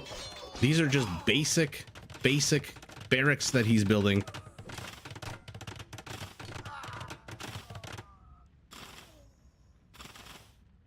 Oh, David, don't even get me started. I shudder at the thought of what I used to eat. And for my 20th birthday, my friends got me a 12-pack of Coca-Cola and forced me to drink it in one night. And the next morning I felt fine. Now I have like one of those mini cans of like 222 milliliters. and I feel disgusting the next day, or I feel like disgusting an hour later. Is the petard gonna get there? Is the petard gonna get there? Yeah, he does.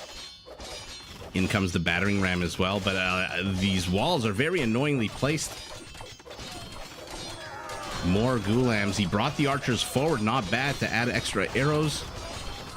And now the Imperial Age death dealer known as the Trebuchet is out, and I don't know that our Goth can withstand this. Although it is in fact the Hindustani castle that is about to fall. Unfortunately for Vivi, there's 2 more castles behind this.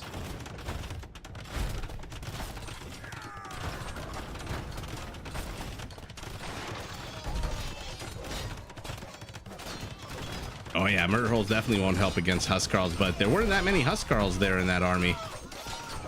And the castle's HP is slowly climbing.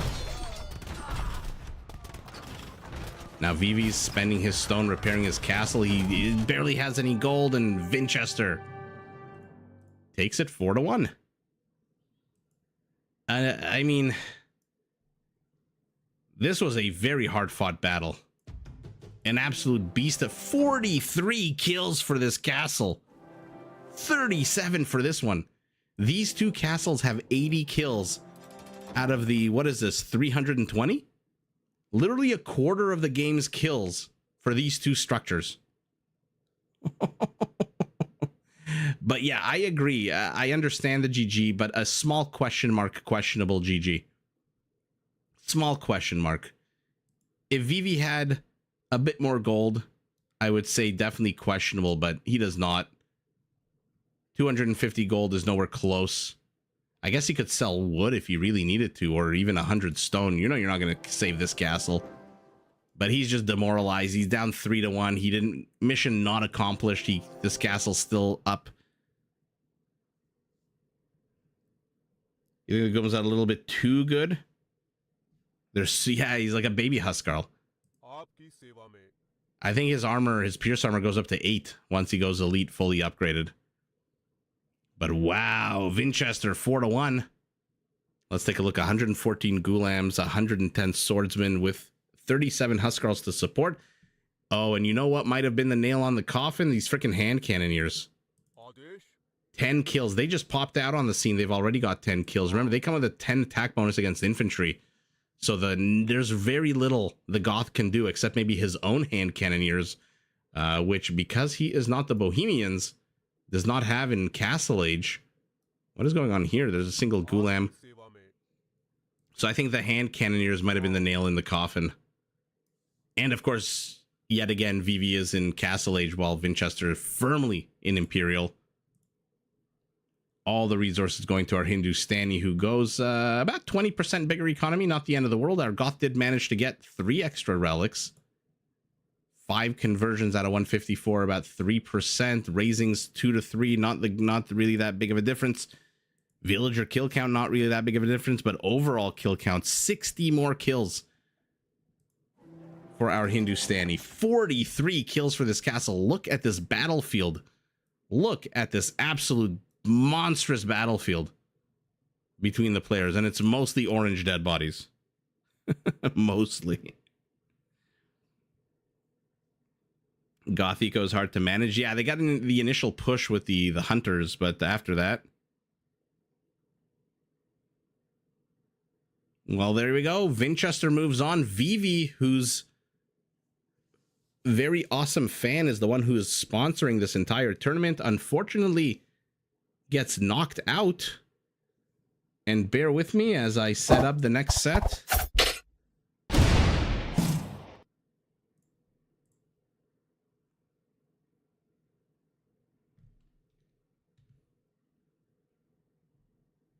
Just need to change the names.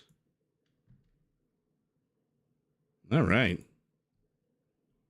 And would you look at that? This one already comes with an orange player. Oh yeah, because frickin' Andy always plays orange. All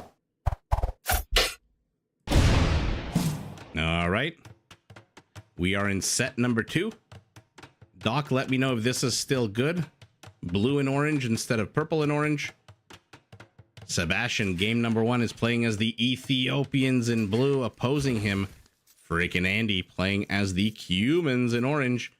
Will he go second TC? Will he go forward siege workshop in feudal? Will he do a million of the crazy early game shenanigans that the Cumans can do? Stay tuned. Dum dum dum. All right, let's take a silliness aside. Let's take a look at this. Holy moly! Did the developers of this, or the gods of random number generation, smile on Sebastian? Look at the size of this forest he's got in the forward position, and look at the size of the forest he's got in the rear position. First of all, what the hell are all these gray areas? Are those shadows? I guess. What the hell are these two forests? Dear Lord, okay. I guess every resource is safe now for our Ethiopian. Primary stone in the front, primary gold to the back, extra stone and gold off to the bottom, extra gold to the top. I mean, okay. I think this is the first time I've seen these two giant racing stripes. Bizarre thoughts.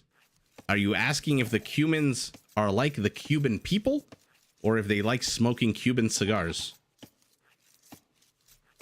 Forest's also in a decent spot for freaking Andy here. 2 in the front position, 3 in the back. Stone to the rear, gold to the front, berries to the back as well. Okay. 1, 2, 3, 4, 5 carpets in honor of Memb. Extra stone off campus, extra gold off campus. Where's your third gold patch? Off to the back as well. So, what a weird map. This base might actually be easier to wall off than this base. Ashalot, hello, hello. Glad you could join us. Bizarre thoughts as well. And let's see what's going on and what the players are going to do. What do we think the Cuman is going to do against the Ethiopians?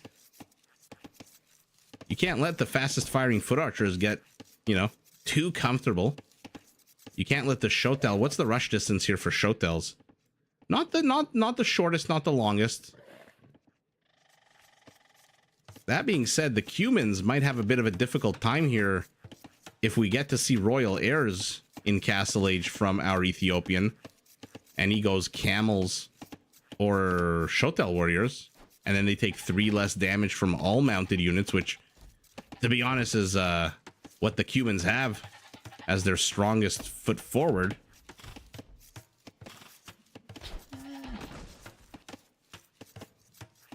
But we'll see. How is the Cuman? I'm trying to think of their foot archer line. They don't get arbalesters, so it's not really. It kind of caps out in Castle Age. And yeah, they also don't have the last armor upgrade, the Imperial Age one. Okay. So yeah, definitely a mounted play. Issa Rakim, welcome, welcome. Joining during set number 2. Hopefully it's as fun as the last one. We had a lot of fun in the last set. A lot of weirdness. A lot of Castle Age, Imperial Age battles. A lot of, we discovered that if you lame an archery range, you can still put units on top of the archery range. Just bonkers. Sebastian. See, this is more of a normal base spawn. One player in the 3 o'clock location, one player kind of in the 9 o'clock location. Where the hell is Sebastian's scout going? Where does he think his opponent is? Okay. Our Cuman. Oh my goodness. Oh my goodness. Does our Cuman actually think that he's... Has he seen anything? So he's seen the 4 patch of stone, and he knows his opponent isn't here. So I guess logically he kind of knows. Yeah, he sees the 4 patch of stone to the north. He sees the one to the south. So he must suspect or know that his opponent is right here. And yeah, now after pushing his deer, he's going straight there. What a weird little path of exploration and for blue as well, who's going a bit of a weird squirgle, wurgly burgly shape here.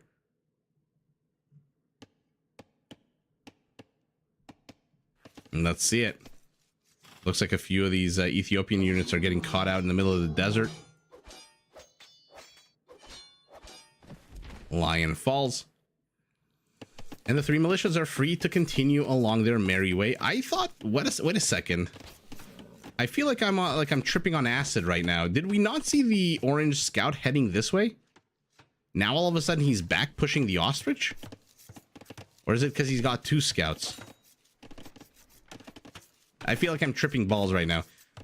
Remember, the stable for the Cumans and their archery ranges are only 100 wood.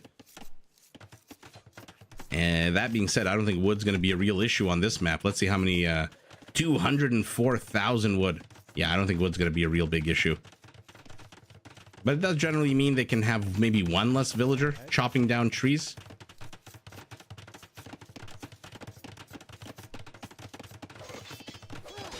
Try to bust into here.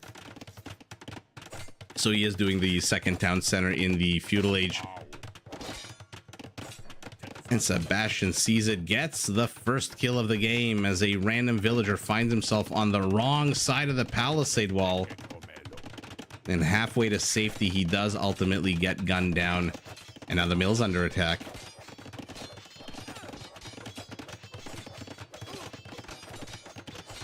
Real annoying to go against Ethiopians. If you go skirmishers, you're kind of stuck in castle age. If you don't, you lose villagers. Yeah. Ethiopians are a tough civ to go against in the middle of the game. Although, to be fair, they're even tougher in the later stages of the game. They are just a fast action civilization. Acid doesn't sound like a bad idea right now, to be honest.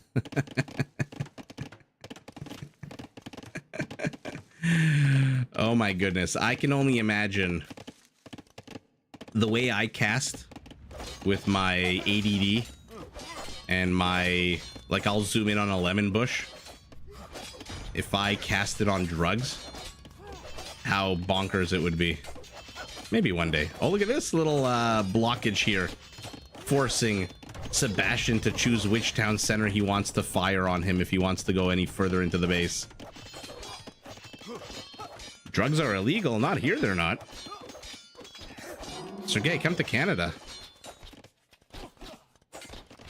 If I casted a game on acid, I don't even know what would happen. I would think like this archer is firing at me from outside my monitor or something.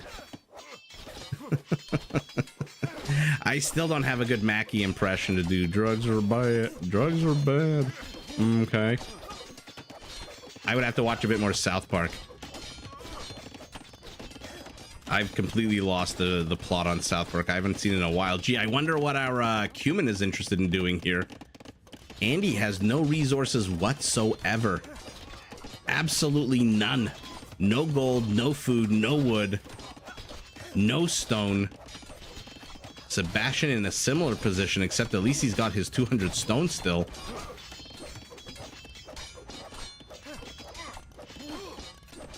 No, acid is not illegal in Canada. I don't think it is. I think it's maybe in like Vancouver, in British Columbia, maybe like shrooms are legal. I'm not 100% sure. Weed is legal.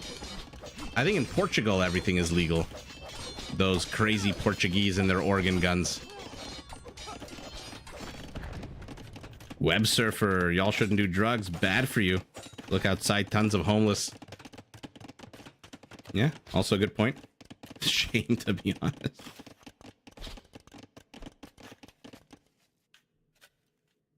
Yeah, of course. I would never advocate anyone to do drugs.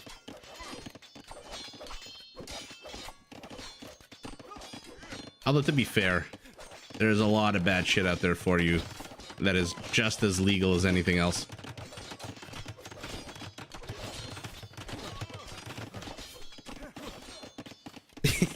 Smoking bad, alcohol bad, sugar bad, fat bad, meat bad.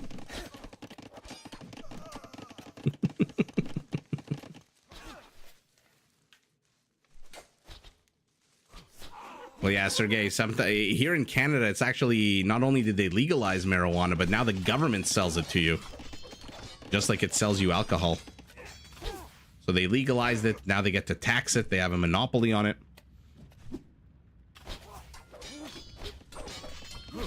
LSD is illegal under Canadian federal criminal law. It can only be used legally in cases where Health Canada grants you an exemption. So basically the way weed used to be.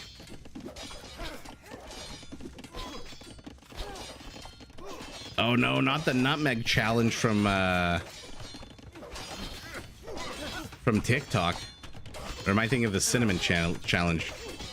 Anyway, enough about drugs, enough about cinnamon and nutmeg. Let's take a look at what's going on. 15 army count to 10. Sebastian going up to Castle Age. Our Cuman is 8 villagers ahead. This always happens with the Cumans. They fall back they fall behind initially. But if you leave them space, I'm getting a little worried for Sebastian here. I mean, he didn't even take down the stable. Or the blacksmith. Sorry, was there a stable there before? Why did I think it was a stable? I'm telling you, I feel like I'm tripping right now. He does take down a market, but that's not critical damage. If you don't do critical damage to the Cumans after you see them booming on 2 TCs, you are inviting a world of pain.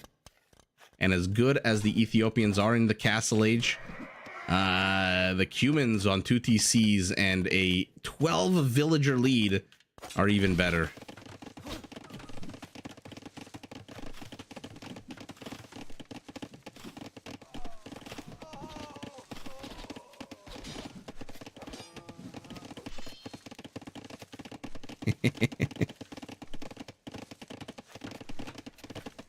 Ashalot, thanks for joining, chatting about nonsense and Age of Empires all at the same time. And now our Human is trying to bust into here. He tried to go into here, thought there was maybe an alley. Ethiopian pressure is being applied. We're gonna have how many crossbows in a second? 11 crossbows with Bodkin. Remember, they already fire 18% faster. Our Cuman needs to bring his army home, at least the skirmishers. You're not accomplishing anything here. So might as well just bring them home, defend. Oh, he managed to get a pair of archers, though, before they became crossbows. That is a good get for frickin' Andy, who has a pikeman in the back of his base. The Ethiopian spearmen automatically become pikemen in Castle Age, similar to the Bulgarians in their infantry and the Turks in their light cav. And it looks like our Ethiopian is clearing out this small little Feudal Age army. Hey, Andy, I told you to bring them home, man. Human 2TC must be punished, period.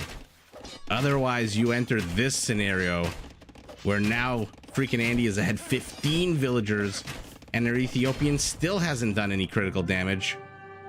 Whoa, wait, whoa, whoa, whoa, whoa. I guess just by busting in here, I thought I saw Castle Age a second ago. 1 second. Yeah, there's Castle Age. Oh my goodness. Well, Andy did see the knights. He's been busted into, although I don't know why that would make a difference. He's completely open in the south. The market is up, so nothing really new here. He's got 2 town centers. He just doesn't have an army. What he should have done is plop down 2 archery ranges maybe, and started adding a few more skirmishers and then trying to turtle up against the knights. It looks like our Ethiopian wasn't being super duper aggressive either. I don't see any villagers moving forward. I don't see any forward siege workshop. He doesn't even have the wood for a half a siege workshop. Who's kidding who? Wow. World of pain. Donnie, you are about to enter into a world of pain. Is that what he said it to Donnie, right? Well, Sebastian takes game number 1 in an odd way. Was Andy really down that much? He's ahead 16 villagers. Even if you lose 10, you're still ahead. And by the time you lose 10, you'll be in Castle Age. And then out come the Step Lancers, out come the Cav Archers, out come whatever the hell you want. Okay. Crossbows, I mean, yeah, look at his army count. 16 high army count to be fair, 23 is not exactly that high either. 16 minutes, 11 minutes. Yeah, Martin, I agree. A bit of a premature GG. A little bit premature. I would have loved to stick around and see exactly what happens. What the hell is this? I have never seen in a year and a half the total resources collected be identical. What the hell is this? Wood and stone for our cumin. There's your extra structures, and food and gold. There's your knights. Very interesting. What a wonky little game. 4 raisings to 0. Army high of 18 to 11. Okay. You maintain that the Cuban 2TC might be the strongest civ bonus in the game, but also the hardest and riskiest to take advantage. Lemmy, that might actually be true. And because it's the strongest might be why it's so hard to take advantage of it.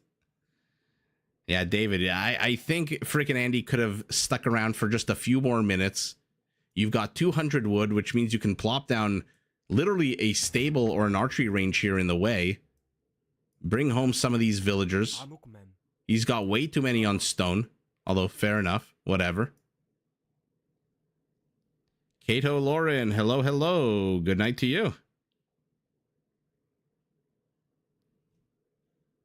The Wolf of Wall Street, DiCaprio was exercising on drugs kick in. What a performance it was. Oh yeah, when they took those old expired lewds.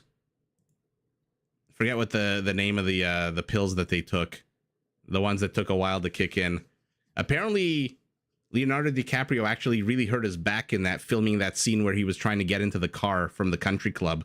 He actually like really hurt his back. He had to go on like painkillers afterwards. I forget what the hell the name of those old expired lemons they were called, right? After my favorite lemon. Maybe that's why I like the lemon bushes. In any event, Sebastian takes game number 1. And we move on to game number 2. Yeah, they were old expired lewds, but they were street name lemons.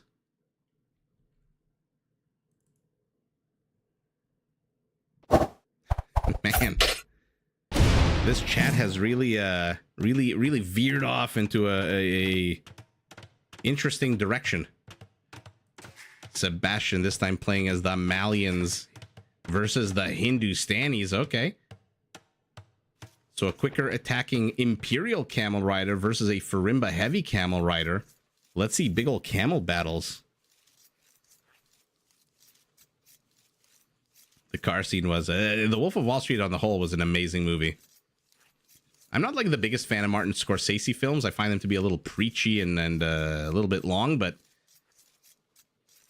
Oh, what is going on? What is happening? What is happening? He saw the blue dot. He saw the blue dot. The Piggly Wiggly. The Piggly Wiggly. And our Hindustani's going to be eating extra pepperoni tonight. And now he knows he's in the right area. But where is the right area? Where did the pig come from? Did it come from the south? Did it come from the north? He bets his bottom dollar that it is the north. And let's see if he discovers that he's right. He will right now. Okay, now run away, run away, run away. Oh, this is so nerve-wracking. Does take a bit of damage. Oh my god, he's going to get another pig? Luckily for Sebastian, this is just a Dark Age scout. No, he gets the other pig. But why didn't you explore? Oh, he must have thought this was an exploration pig and not one of a pair. And now Sebastian's going to realize, did you see a scout go back, forward? What the hell? What do I do? What's going on here? Oh, he's going to reclaim? Is he going to reclaim the Piggly Wiggly?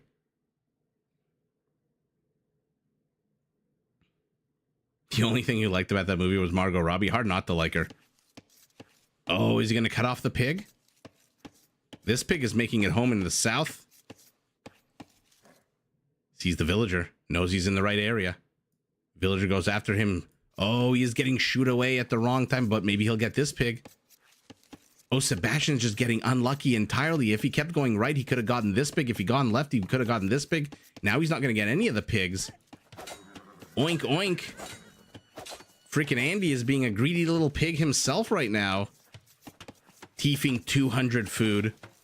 Even with the Hindustani cheaper villagers, I mean, 8% is whatever, but 200 food is 200 food, and Andy is making a beeline for these pigs. He does not want to lose control.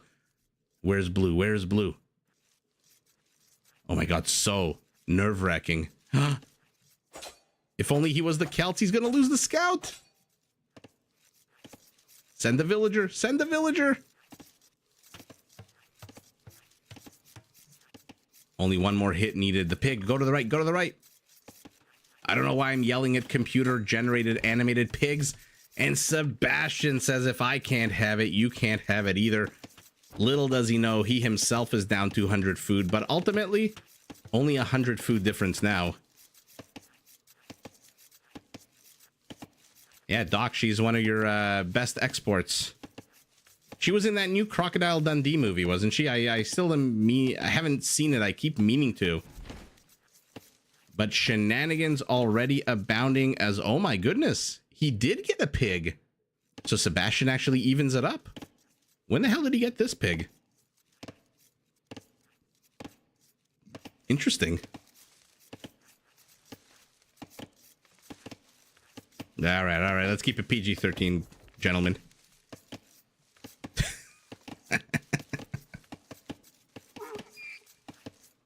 Looks like 2 wood lines here for our Hindustani, who is heading up to the feudal age. Villagers are gonna not have loom. I'm assuming he's gonna queue that up once he goes up. Our Malian's food count also just got depleted by 500. His villagers already with loom. So both players bruising and battering each other's food sources, know exactly where each other are. And at the end of all of that, they are both home, safe and sound, little bruised and battered, pushing deer. So at the end of the day, amounted to absolutely nothing.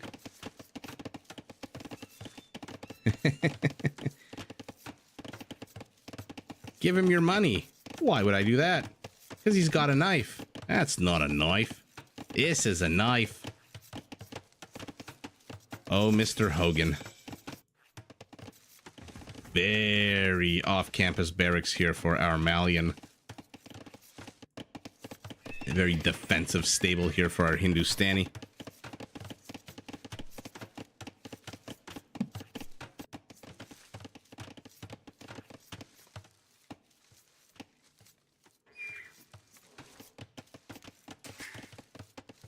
Yeah, and there you go. Somehow it always balances out and evens out. If one player gets a loom before going up to the next stage, the other player generally queues it right upon hitting feudal age.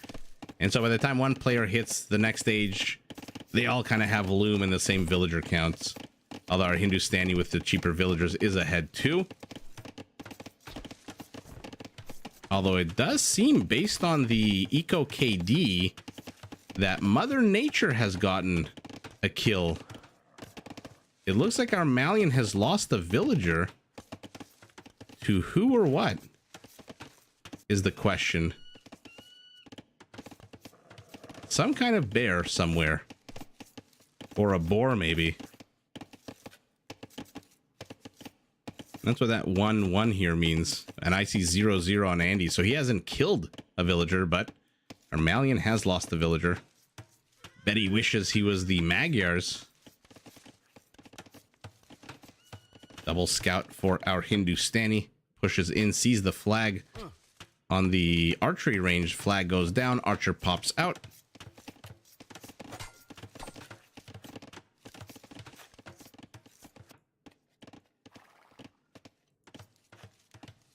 John, buenas noches.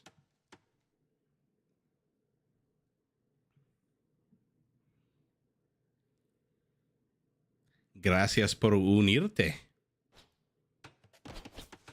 What the hell is happening here? Oh, the bear is chasing the spearman. So I like that Sebastian, using his super injured scout, is getting scouting out on the map. Getting scouting done, rather, I should say, out on the map. He's taken quite a small little base for himself, with only his gold for now. Whereas our Hindustani has 3 forests, 2 patches of gold, stone. I say 3 forests to the rear, 2 forests to the front as well. So A much bigger, juicier cutoff of the map here for our Hindustani. Looks like he's pressing into the Malian base. Ooh, one of these scouts is ridiculously weak. 2 HP. The other one, a massive 9 HP. Together, they don't even have a dozen HP. Our Malian kind of just keeping tabs. Right now, thanks to that super cool Malian features that all their infantry get extra pierce armor for free. Does have 0+1 without having to actually research scale mail armor. But we'll see if our Hindustani goes ranged. For now, he does have an archery range, but only really training scouts the majority of his army. A couple of skirmishers as well. Probably because he saw spearmen, and probably because he himself is going scouts and wants to protect them from spearmen.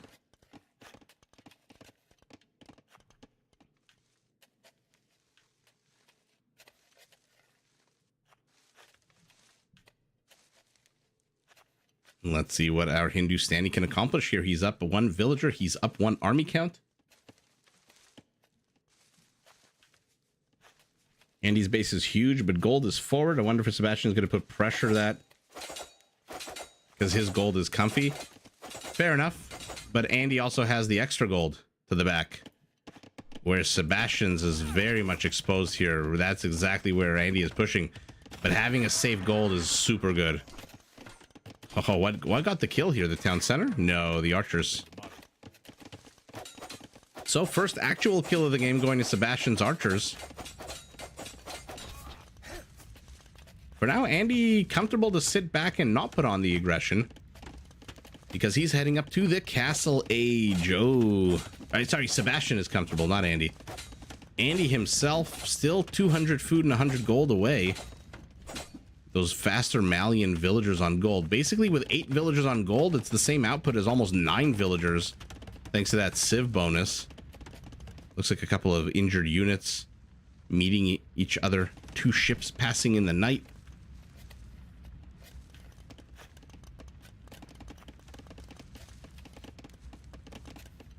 By the way, has Andy fully walled himself in? Yeah. Not creating a funnel here. I'm surprised that Sebastian kind of left the funnel this big and didn't try to build a bit more housing this way and this way. This is very open, and there's not a lot of tiles for scouts to run in. This is like, what, 2, 2, 2, 6 tiles, and he's safe. To be honest, I'm not sure why Andy's even bothering. You just run your scouts in. Except for those, except for that one that's ridiculously weak. Or maybe send him on exploration duty, like Sebastian has been doing with this one scout that has basically seen the entire map. You think I've traveled a lot? This scout has seen basically everything. Look at that map vision right now for Sebastian. 80% of the map he's seen. What are the skirmishers attacking? The house behind here? Oh, freaking Andy is committed. He did get that house. Needless you. Hello, hello. She is indeed. All right, now it is Sebastian's turn to put on some aggression on the other side of the map, but I mean, Kato, this is your point, right? Every time you use a primary or any kind of resource as the basis of a wall off, it is very susceptible to range, but like I thought, he just pivots to the back. Does he have, you know, he's got 350 wood. Oh my god, he's housed. Oh, he's committing here, waiting for the knight to arrive. Andy's not noticing this. And maybe for the second time in a row, a knight is going to destroy Andy's feudal age expeditionary force. He might lose a spearman, though. Nope. Oh, what a terrible fight here for our Hindustani. What an absolute unmitigated disaster. He loses 2 skirmishers, 3 scouts for absolutely nothing. And here is that big old juicy siege workshop in the forward position. Oh, he placed the town center. I thought he was waiting for a mining camp, but no, he's at the town center. Second TC going up for our Malian as well. Somewhere a bear roars. and begins its chase of these skirmishers. And here we go. Sebastian is going to pressure the front. Will he stick around the gold? He has seen the gold to the back, right? I remember he did explore that. You're going after a house. Why would you go after the house when you can go after the palisade? Oh, I hope this is not going to be a repeat of game number 1, where the second you see your opponent is inside your base, you just GG. Although I don't think that's going to happen. Our Hindustani's getting elite skirmishers soon. Oh, the ghoul. Nice to see you with that nice compliment. Jonah Hill's in that movie too. All kinds of hot people. Yeah, Jonah Hill with a lot of big white teeth. Big chompers in that movie. I love this scene where he meets him for the first time and he's asking him if is that your car parked outside? Do you mind if I ask what you do for a living? And then he quits his job on the spot, and then they do drugs in the bathroom of that restaurant. Basically sets the tone for the rest of the movie.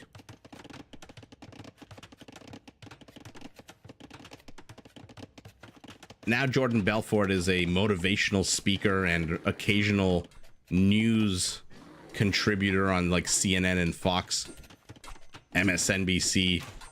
And this is exactly why it is problematic for Sebastian to try to bust into here, because Andy has so many resources inside this base. He's got everything he needs. As long as he can keep the walls up. Oh no. As long as he can keep the walls up, he's in a pretty damn good spot. And even just basic elite skirmishers, 17 of them, they're going to be enough to scare away the knights as well. The knight only has 2 armor against, what is it now? A 5 attack. Ooh, but you know what doesn't give a shit about your 5 attack is a triplet of mangonels.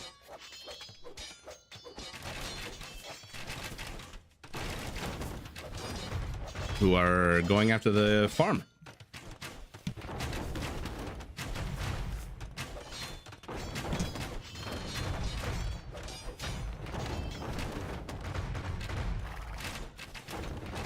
Now they're going after the town center, but again, with 2 extra ones to the back. Plenty of wood to repair it indefinitely. But our Hindustani needs, he needs something more than skirmishers right now. By the way, has he seen the siege workshop? No, he hasn't. Okay, so he had no idea these mangonels were coming. Now it looks like there's 4 of them. Oh my god, the scene where they how he married his cousin, that was hilarious. I like how at first he's like denying it, but then he's like, no, yeah, no, she is my cousin. What is this unit to the south? That it's a crossbow. I'm surprised you're not just getting rid of it with a few skirmishers there. And here we go. The Jon Snow Mangonel trying to take on an entire army by himself. Takes a bit of a clipping. Will die now. Okay, 1 for 1. Always a good trade. Except when your opponent has 4 more. And now he's going camels. Which, to be fair, is not bad with the crossbows up here. Crossbows need to get their asses to defend the mangonels ASAP. They are way too far out off course. Looks like he did shoo away this crossbowman that was here. Or killed him or shoot him away. For some reason, he's not there anymore.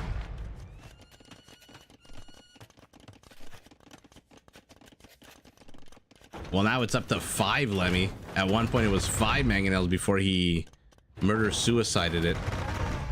Not too sure where that scout thought he was going. Okay. All right. Andy gets one. Sebastian realizing, hey, my scout died real quick because he doesn't have 20 extra HP. You know nothing, John Mangonel.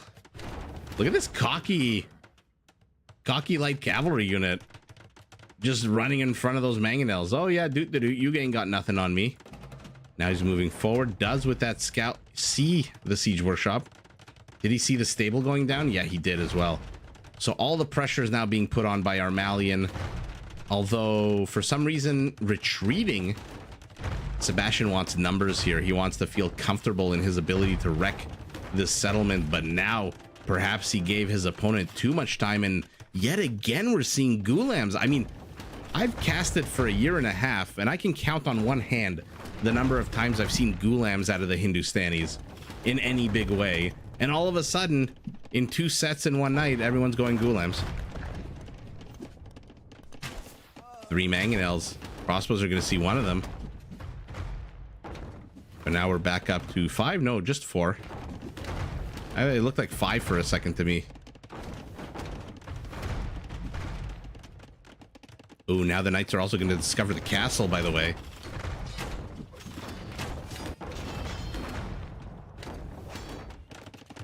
Mobility is on the side of our Hindustani, but unfortunately the Malian's already here. Where are the Ghulams? What's the Ghulam count? 5. He's getting squires as well. Man, are they fast with squires. They're like Karambit warriors. I think 1.32 tiles a second. But the army from the Malian has repositioned. They have failed to take down one town center. Now they are taking their anger out on another town center. Another stable going up. Army counts are identical. Villager counts are Hindustani is ahead. 18 villagers, but he's housed. Takes down a blue mangonel, but loses one of his own. These camels are not here quick enough. So now we are entering into a bit of a feudal age style battle where the armies are nice. Oh, good attack round there out of blue. The armies are nice, but it's mostly about micro and positioning because everything counters everything. The mangonels counter all the ranged units. The Ghulams counter the crossbows. The knights counter the Ghulams. The skirmishers counter the crossbows. The camels counter the knights. The crossbows counter the camels. Army count's still identical.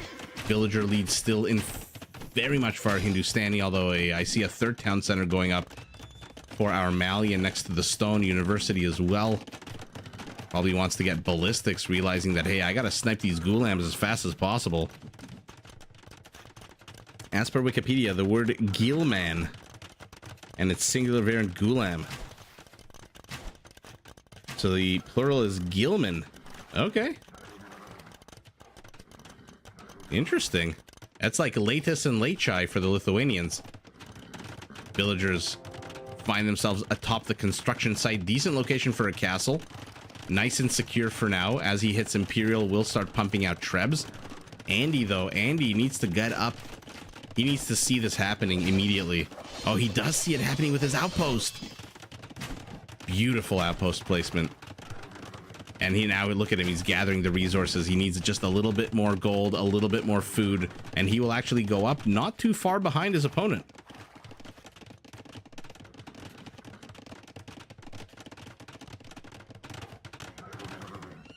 Knights are circling. How many kills? 9 for them, 5 for the crossbows.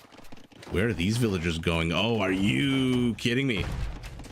Look at the cojones on freaking Andy with this town center placement. He's also heading up to Imperial, about 1 minute and 15 seconds behind his opponent. Does have only 10 stone right now. He needs to get his stone count up, or at least buy more stone. To be honest, this is probably a safer place to mine gold than this. This is at least protected by a castle against the knights. I like that he's continuing to put on pressure here. The last thing you want. Oh, decent get there. More mangonels fall. We've got Gabetos on the way. Ghulam, Gabeto, everything that starts with the letter G. J-Town Center, J-Camels, J-Mangonels, J-Skirmishers, G-Knights. Let's see it. Look at the upgrades for both players. Chemistry, Cavalier, Forging, Husbandry, Bloodlines, Handcart. Oh, we're getting settled in for a nice, comfortable Imperial Age battle.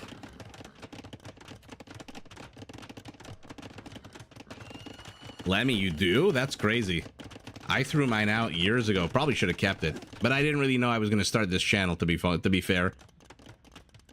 Another TCA 4th for our Malian. He is slowly expanding out onto the map, and with their quicker gold miners, or not quicker, but more effective gold miners, might be very bad news bears. Now, I love what he did here with 5 camels, pulled out the entire Malian army, which gave Andy time to get up to Imperial himself, secure this location. What a brilliant move.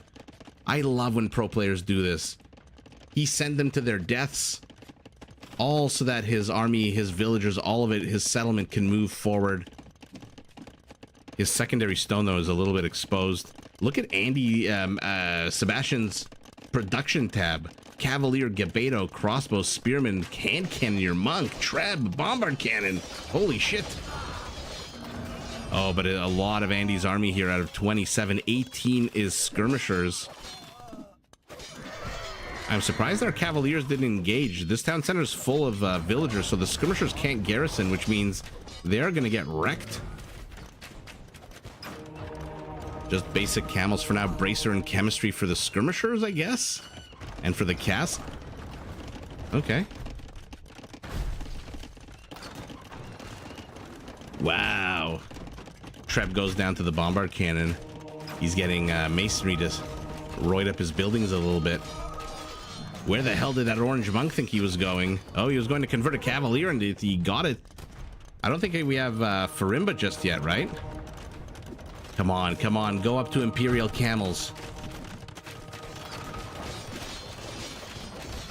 Behind this, Sebastian, as much as he's expanding out into the map, is still down villagers. And it is actually Andy who has more on gold. And he has more stone. What? What? Okay, let's look into this because this is a questionable GG right now. Although I'm starting to see maybe some things that make it not so questionable. Castle's about to fall. He's only got, yeah, you can't repair a castle with 5 villagers. Treb is out though, but Treb's not going to last very long against 2 bombard cannons that don't have to worry about a castle. His army gets melted. Andy got maybe a little bit too comfortable with his skirmisher army and didn't add more tanky units. The Gebetos don't give a shit about your skirmishers. They don't take any bonus damage. They are not archer units. They are not cavalry archer units. They are infantry units. And they do melee damage. So the skirmisher has no armor for against, barely any armor against melee damage. Castle being placed here. Army destroyed. Castle down. 1 Treb remaining. Bombard cannons and no map control make this a bit of a less questionable GG. A little sketch. Again, Andy, I would have loved to wait another 3 minutes. Just 3 minutes. You'll lose a little bit of infrastructure up here, but you're also an Imperial. You have enough resources to go at the very least, heavy camels. Forget Imperial, at the very least, heavy camels. I think he got chemistry as well, right? Let's take a look at the skirmisher. Yeah, he got chemistry. So you can go hand cannoneers. You've got 700 stone. Forget this castle. Stop repairing it. But unfortunately, Sebastian is just everywhere all of a sudden. Way too many places. He's attacking to the north. He's crushed the army in the center. To the south, another castle being dropped. So the map gets a little bit clearer, the picture becomes. They like to jump scare us with the GGs. Yeah, it certainly does freaking feel like it. Cavaliers to skirmishers, crossbow to camels, Gebetos to gulams, or gilmen, as we now know. 38-minute peak APM. By the way, Herald level APM. And right at the beginning of the game for our Hindustani. The economies, somehow with a villager lead the entire game, Andy still, the economy is identical. There goes your 10% extra gold mining, I guess. 4,000 more gold for our Malian. Holy moly. Look at the stone count, almost identical. Food almost identical. And then 3,000 more wood rather, for our Hindustani. Conversions not playing a role. Raising's not playing a role. Kill count, let's see. 6 villagers to 1. 80 kills to 42. So, I mean, that's not a big surprise when Sebastian's fighting skirmishers with cavaliers. Obviously, you expect the kill count to be a little bit skewed. Imperial camels would fare well. I mean, we're a long way away from Imperial camels. But again, I feel like Andy maybe got a little bit too comfortable. I've seen this happen with players where they get a little, they have a decent army. For a little while, they are pushing back the opponent's army. They're holding the line. But then slowly, their army gets weaker and weaker over time as the enemy gets stronger and stronger over time. I mean, the Gabetos have absolutely terrible upgrades, but against skirmishers, you don't need them. This is 11 melee attack.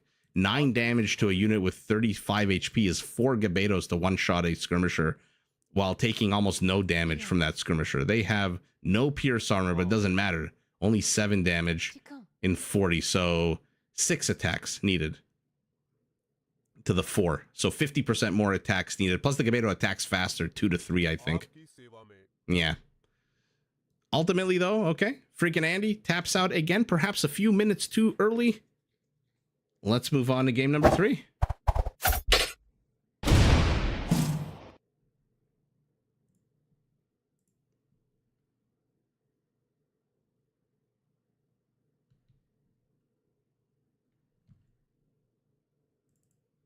All right. We have got ourselves a Mezzo Civil War. Extra llama ding dong underneath the town center tells us that Sebastian is playing as the Incas and Andy as the Mayans. Rush distance seems a bit longer than normal here. Okay, extra villager already moving out. Remember, the Mayans do start the game with 1 extra villager, which means they usually get loom right at the beginning instead of training a villager. Okay. Where is this guy going? So you see, if I was to spawn where Andy spawned, I would also think my opponent is here. And if I spawned where Sebastian spawned, I would assume my opponent is here. But neither of those are the case. Where is this orange villager going? David, you're sleepy? Hit some of that indica. Keep me awake. Dance, caster monkey, dance. So he's gonna do what? Try to lame the okay, gets a goat. Ooh, just misses getting another goat. Okay, now Sebastian sees that this villager is moving forward. I mean, this is certainly one way to use your extra villager from the Mayans. Where the hell is he going? Oh, he's going to try to lame the rhino. He's going to create a little enclave, a little defensive area for himself, and then fire on the rhino. But no, Sebastian sees what's coming a mile away. And now Andy wasted a whole bunch of time with this villager to accomplish jack nothing. Hey, Catherine. How are you doing? Yeah, Zygos, the craziness. Now he's going to try to lame the berries? What the hell is this? Are we watching Rage Forest? What's going on here? What is this orange dot? At least send the goat back. By the way, Sebastian's reaction time. Rohit. Hello, hello. Yeah, I was about to say, his reaction time was absolutely crazy. That was a very quick reaction that saved that rhino. That's 400 food. I mean, it wasn't going to be lamed. He would have killed it, and then Sebastian would have to send villagers all the way here to collect the food. So it's not like the end of the world. It sets you back a little bit. A lot of idle time walking back and forth, but it's not like that food would have been lost.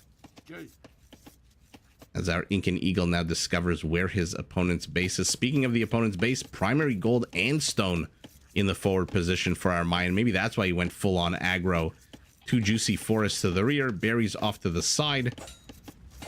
Gold off to the side, completely exposed and open, stone to the rear, berries to the rear. 2 tiny little forests and 1 tiny one in the forward position as well.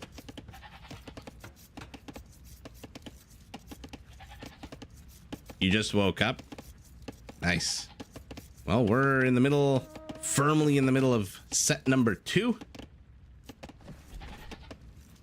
And so far, the gameplay has been interesting. I'll say interesting.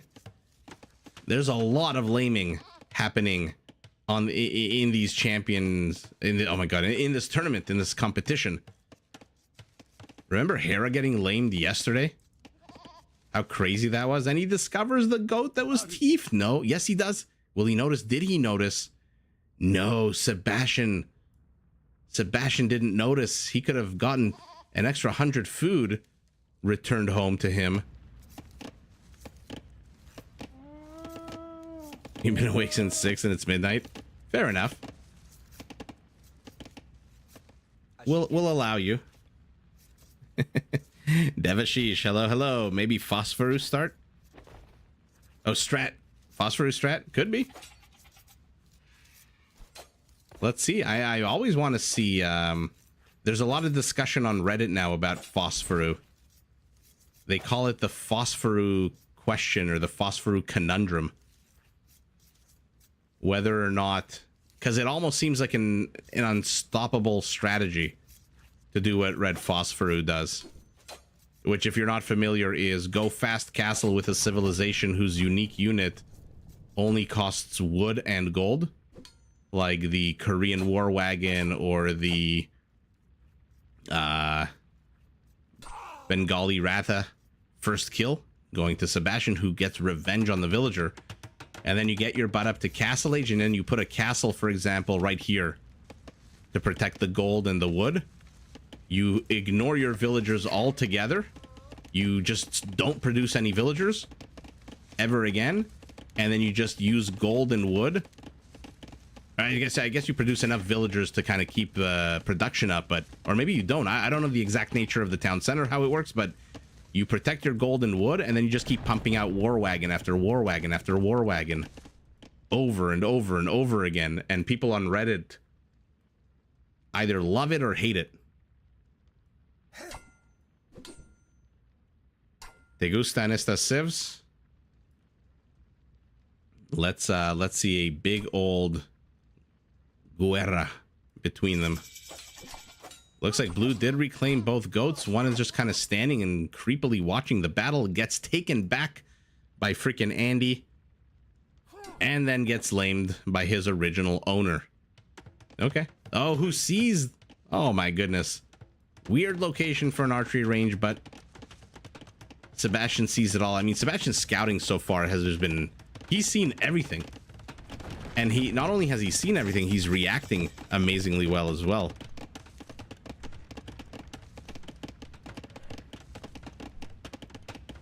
You yeeted your modem? Yikes.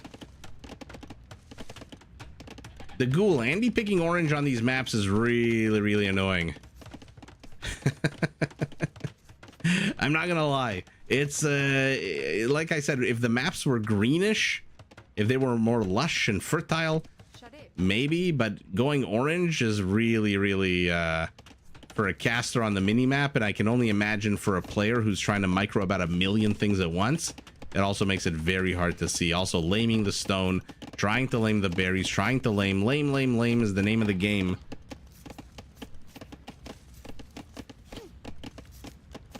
Yeah, exactly, Devashish. It's like an all-in food, then all-in stone, then all-in gold and wood. And then you just pump out Ratha after Ratha after Ratha. There was a video I released a day or two ago with the Viper doing the exact same thing with the Bengalis.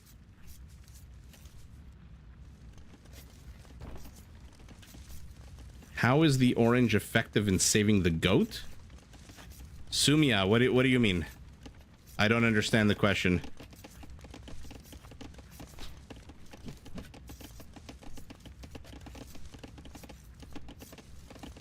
Zagos, you favor Sebastian? Well, I mean, Andy is housed.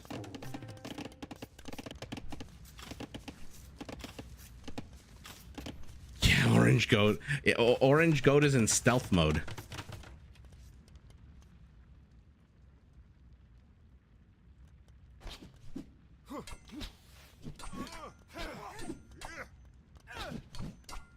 Okay, battle here in the center of the map.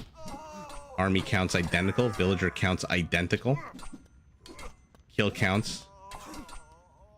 Starting to run away with it is Sebastian, who looks like he has more eagles. 3-2, 50% more eagle count than his opponent. And a lot healthier eagles. Peels one of them south, the healthier one, to go after these skirmishers. And I think Orange realized that. He did manage to get a few more attacks. Ooh. Great caster, but not so good Spanish. Yeah. Eso sí que es. What can I do? Oh, Sumia. Somebody said Andy picking the goat. Go orange, save the goat. Because look at the mini map. Orange is the color of the background. And so it's a little bit hard to see the orange color on the map.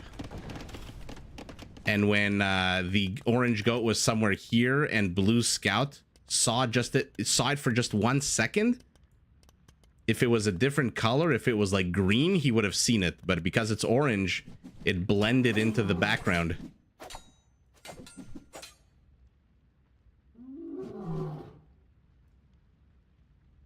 Yeah, exactly, De Gaulle.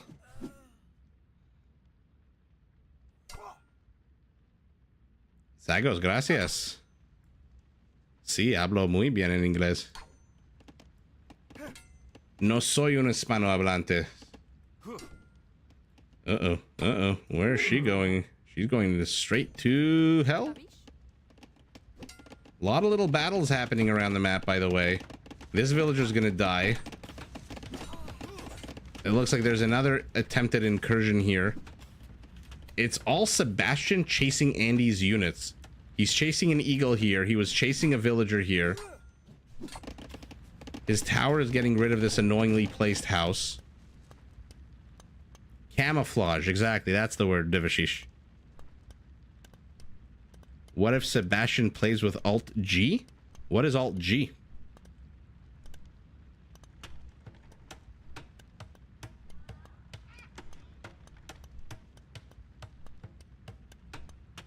I should hope that my English makes up for my bad Spanish. I mean, I don't think my Spanish is terrible. I just don't remember a lot of it.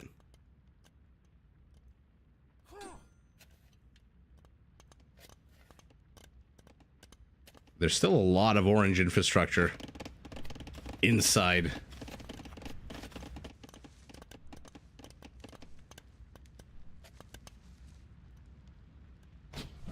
Is Alt-G where you're blue and everyone else is red? Is that what Alt-G does?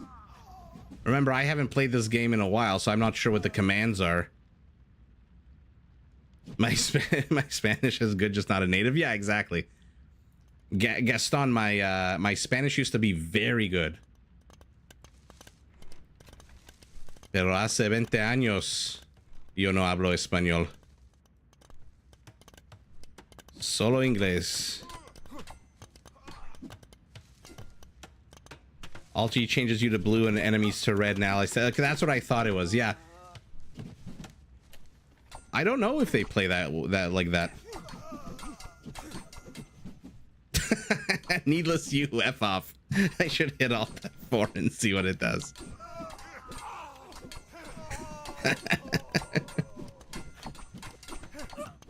What is Chem Cho caster? Arinka, by the way, is using that food discount of theirs to absolutely start pumping out a little bit more army, and by a little bit I mean triple the army count. Sorry guys, I got lost in the chat a little bit. Villager count, our Inca is ahead significantly. 9 villagers. Look at the kill count, double for Sebastian, double the military, double the villager population, and he's gonna get a few more maybe.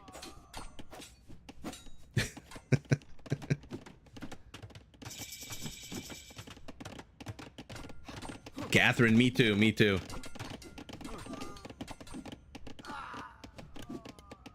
Sebastian is in absolute epic form right now.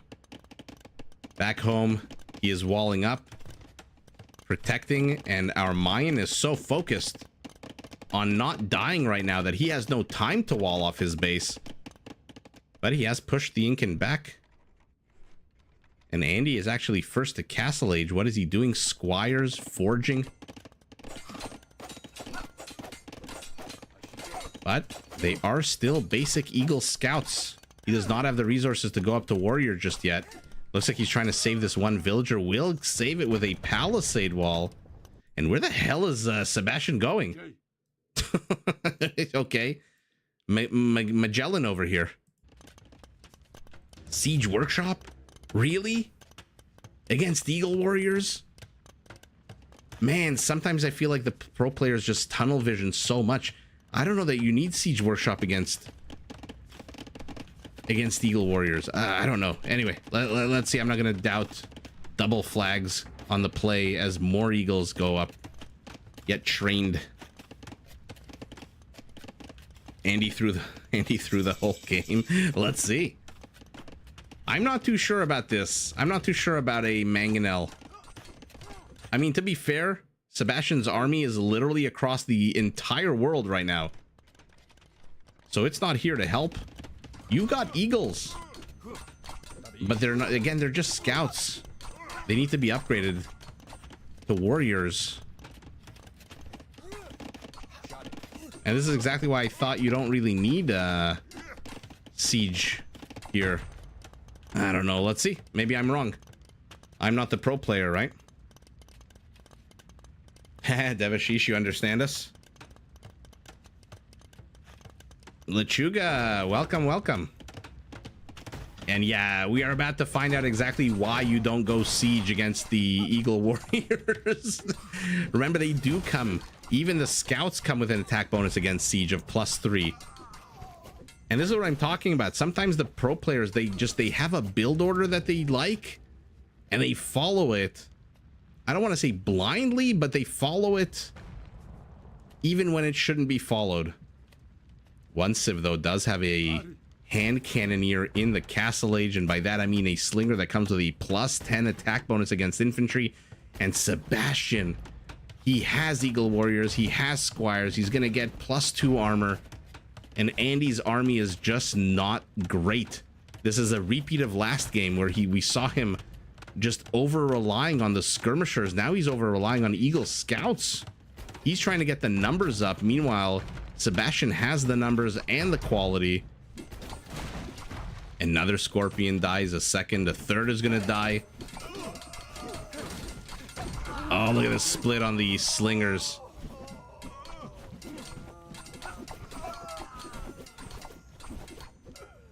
Did Andy find the 2 stolen goats? I don't think so. I don't think so. I thought it was these dots, but no, that's an eagle in a house. Okay, Mangonel does manage to get a shot off at the slingers. Eagles are preoccupied here. Let's look at their HP. Oh, sour. But the Mangonel does die.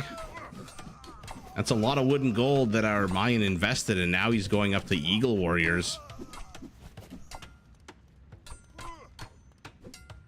Right, Doc? Sometimes they just... Yeah. Come on. Oh my goodness. Like, what was this? I don't know. He literally just got the Eagle Warrior upgrade as he lost almost all of his eagles. Look, Andy was down. Andy was in the unenviable position of being down army count and army quality, but I'm not sure that the middle of the road siege workshop was the way to go. By the way, is there any support from Ensemble Studios? For what? For the tournament? No, I think it's all privately funded. Can we also discuss how each player can win from the situation right now? I mean, it's going to be hard for Andy. What he wants to do is start pumping out Eagle Warriors based on his infrastructure. I mean, I would say ideally what you'd like, even though your opponent has gone Eagle Warriors, is maybe some of those cheaper archer units. At the very least, get more on stone, build a castle, get plumed archers. Because plumed archers come with a bonus against infantry. And then once you have plumed archers, you're kind of sitting pretty for a while.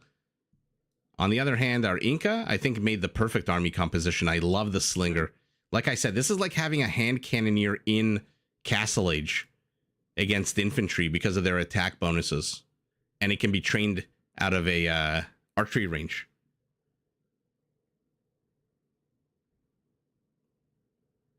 Some people always try to ice skate uphill. That's a good analogy.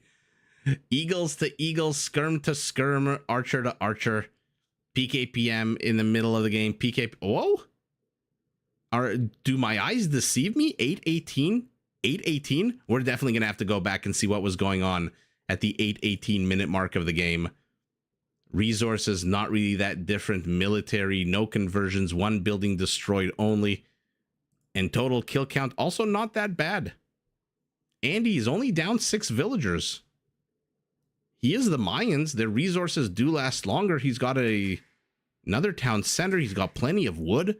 If only he had... If instead of this and 2 mangonels and 3 scorpions, he had put up 2 archery ranges and started pumping out 20% cheaper crossbows, or if he had put a mining camp and instead just bought some stone and gone up to a castle, maybe he could have held this. Eagles are immune in the sense that they have decent armor right now. They have 5 armor, but their HP is not great. And the plumed archer does have an attack bonus against infantry. And it's fast, so it can run away. So that might be the only way Andy can come back into this. And they're 20% cheaper.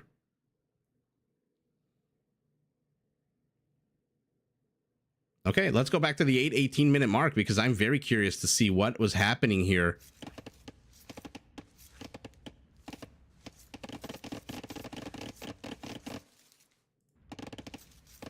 Okay, this is the moment. It's this. This is what was drawing their peak APM? This? What? All right. And yeah, there are those 2 goats that are making their way back.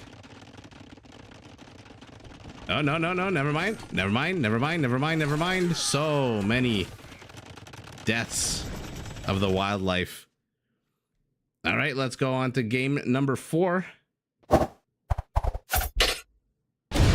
bet Andy goes Cav Archer next game. Oh my god, that was... I mean, speaking of sticking to stubbornly sticking to strategies. Good name for like a pamphlet about Age of Empires.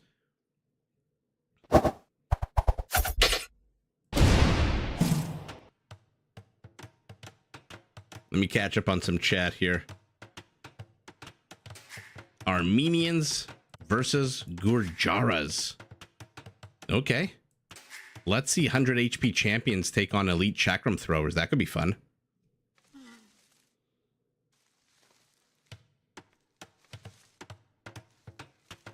No, Catherine, this is a best of 7.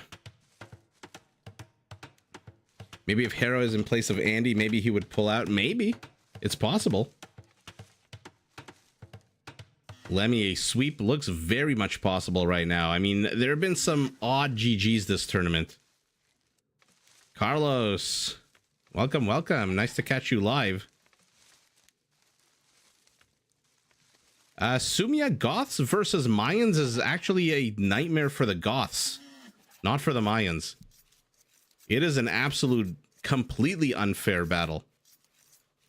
The Huskarl is way too slow to catch up to the plumed archers. I've casted a few games on the channel if you want to check them out. Mayans versus Goths, and every single time the Mayan wins. The Huskarls are just way too slow. And because the plumed archer, the elite, comes with a +2 attack bonus against them, they pick them off one at a time, run away, kill another one, run away, kill another one, run away.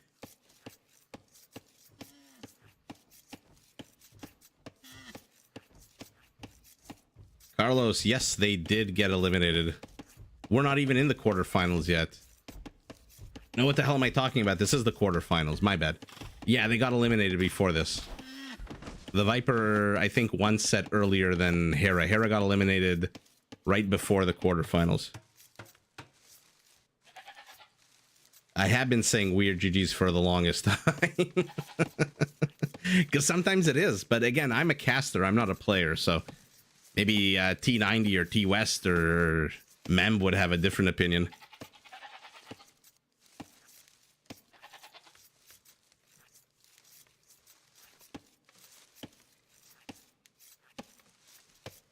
Yeah, I'm with you, Carlos. I mean, it feels weird to have a finals without Hera or the Viper, or Hera versus the Viper.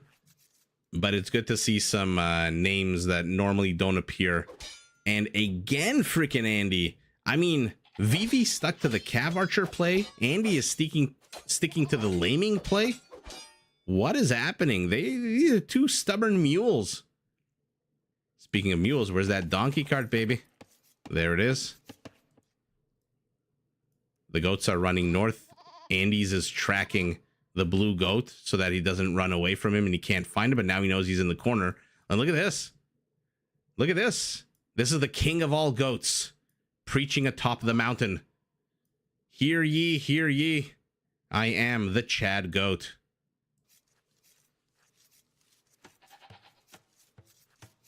Gaston, no, the games were played earlier today, I believe. But you are hearing my voice very much live. So at the end of the day, Andy does get 100 free food. In addition to the 300 or so that he already has underneath the town center. And by the way, now has a 9th unit. So it doesn't have 100 wood, but it has a 9th animal to stick into hero. Maybe an 8th. So he did get 100 food for free. So he slaughtered his own goat. And now he's putting the goat inside the mill. The Viper did win the game of life with the little baby Viper.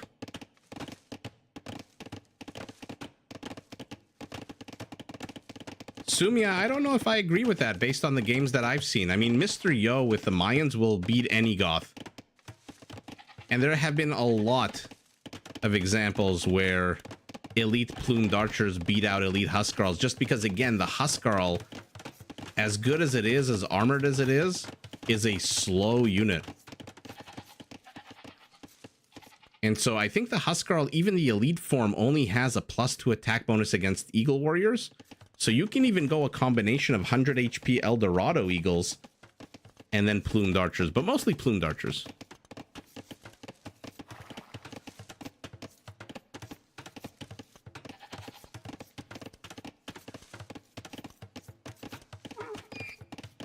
David, I'm glad we have earned the honor of the full screen right as our Gurjara hits Feudal Age. I don't know why he ate that one goat, to be honest, Kato. I thought he was going to add a 9th goat to the mill. But I guess he figured because he has 8 already and the extra one, it's 100 extra food immediately. In the short term, it's a good idea. In the long term, it's a bad idea. That's the only thing I can say. Oh my god, that goat was a Truman Show goat trying to bust out of the simulation. Neo the goat. Mr. Anderson. No, Carlos, I think he was playing the set right as his wife was about to give birth.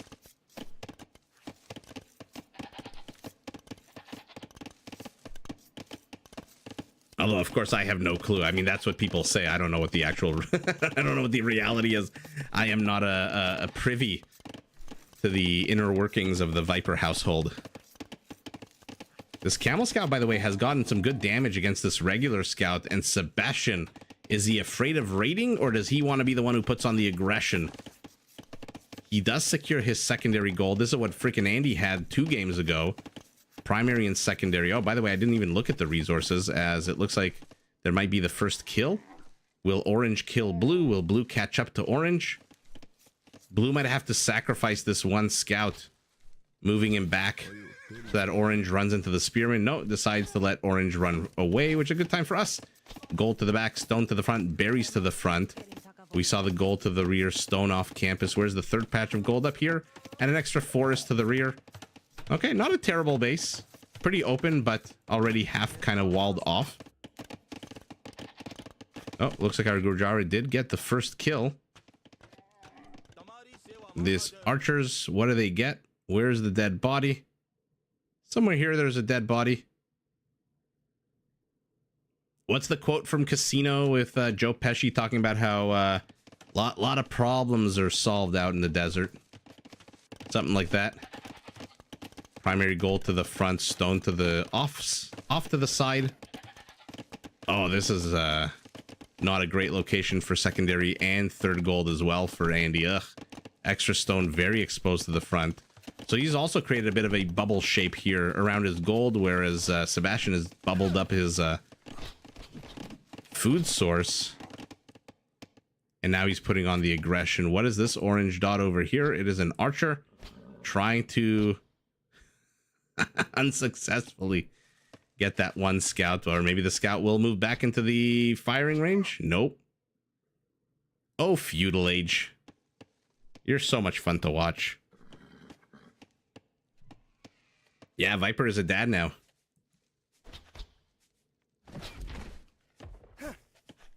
Build orders from Cito. Cool. I didn't know Cito. Where does he post his build orders? On YouTube? Kato, I believe this is just a basic ladder Arabia. I'm not 100% sure, just because this tournament's Liquipedia site isn't the greatest in terms of information. But based on what people on Reddit say, this is just a ranked ladder Arabia. Just your basic Arabia.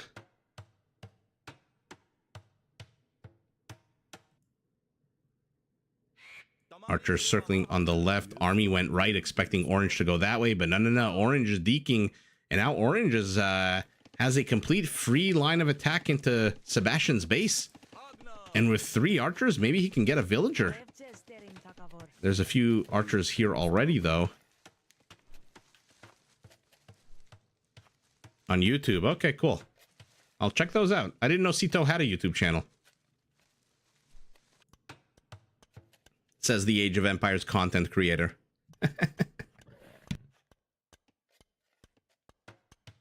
Like, I know Hera has all these build orders that he puts on his Patreon. By the way, look at the wall off here for Andy to the north, to the west. So both players are walling off their bases. Both players leaving a bit of an opening for their opponent to engage into. And Andy will be the first to hit Castle Age off the back of 33 villagers. I wonder if Sebastian is going to keep going with these 3 that he's got in the production queue.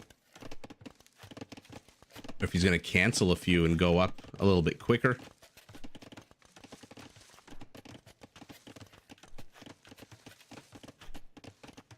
He started pretty recently. Okay, I'll check it out and follow it. I'm trying to follow all the big names, the big boys.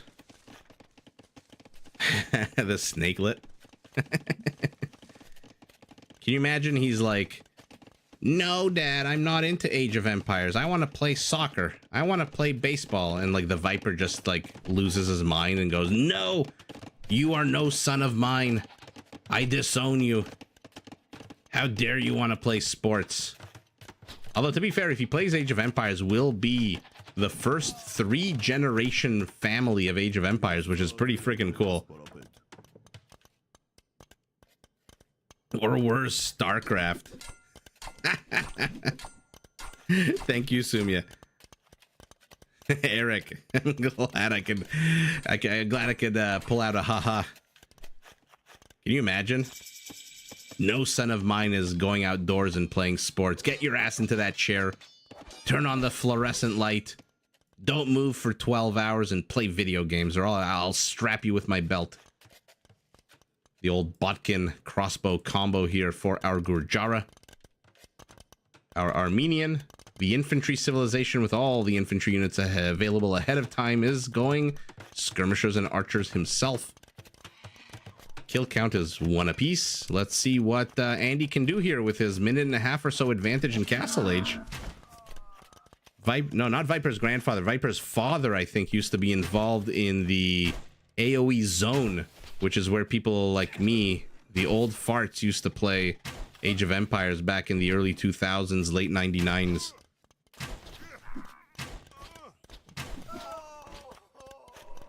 Yeah, I think it wasn't his dad like one of the OG like creators of the zone or something. Yeah, his dad used to play.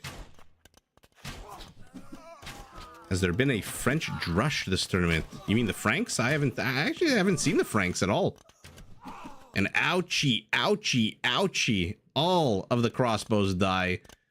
So crossbow Botkin, perhaps not the greatest investment. And look at this. Gurjara has no army. But you know what he does have, if he has a stable, is a unit that can dodge arrows and absolutely destroy this army. Although dodging 5 arrows against 15 ranged units may be a little bit too much. The Titan Boa. The Tano Boa.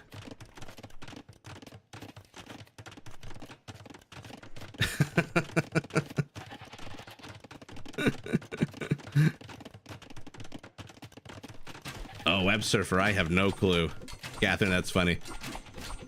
All I know is that his dad was involved in like the creation of the MSN Zone back in the day, or played on the Zone, or he was something related to the Zone. I'm not 100% sure, but the Viper is like second generation Age of Empires royalty. He's like a Age of Empires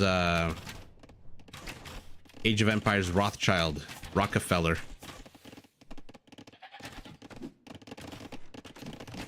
Viper picked this yellow color from one of his father's colorblind friend. That's cute. Yeah, Catherine, me too. I mean, this is just going pear-shaped for blue now. He's pulling a VV, entered into this base, not knowing what the hell was here. Ran straight into a mangonel. Good kill there. Surprised the villagers aren't just ganging up on these spearmen. They do have loom.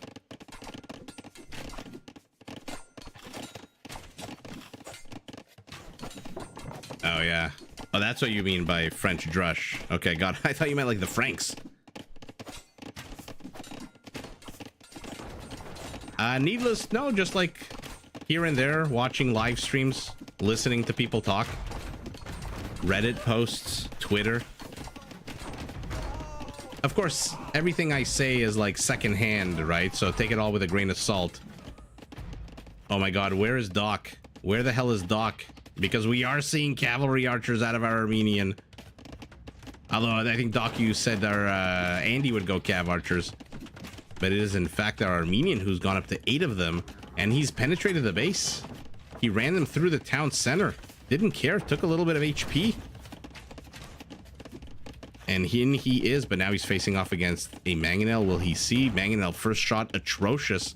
Second shot? Are you going to predict where they're going? Oh, terrible. And all of a sudden, there's a blue all over the minimap. Units, structures, lions attacking a warrior priest. Look at him side-swiping this lion's face. And literally one of everything. Skirmishers, crossbows, and cavalry archers. Again, against the Gurjara, but no stable out. But one monk is enough. Town center gets more kills.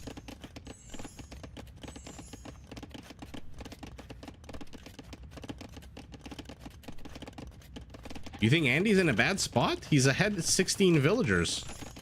And there's nothing really that Sebastian has except for this mangonel that's coming out soon that can really bust into here. Oh. Easy. Easy. Overstayed his welcome there. Looks like a few crossbows and a cav archer died. There's nothing in Sebastian's army that's really like heavy hitting. Once the mangonel pops out, different story. But right now, there's really nothing that he has that can cause that much trouble. Another unit dies. Kill count is double for Andy. I don't think he's in a bad spot. I think for the first time ever, he's actually in a decent spot. The other game where he was ahead villagers, he had like no army count. And then he relied heavily on skirmishers. Now at least he has siege and he's nullifying. And he's got elephant archers. Chunky boys. Oh no, but not from the low ground. Not like this. Not like this. He's housed.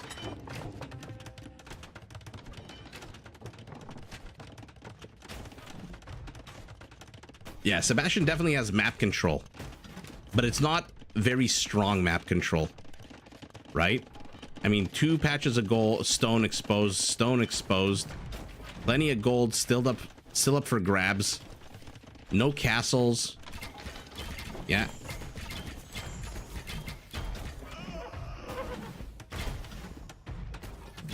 Where do you think you're going, Mr. Hatchet and Knife? Why are you fighting from the low ground? Oh, he's gonna lose an elephant archer.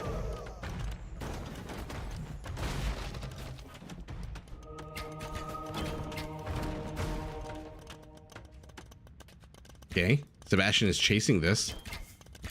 Another elephant comes forward. What's going on over here?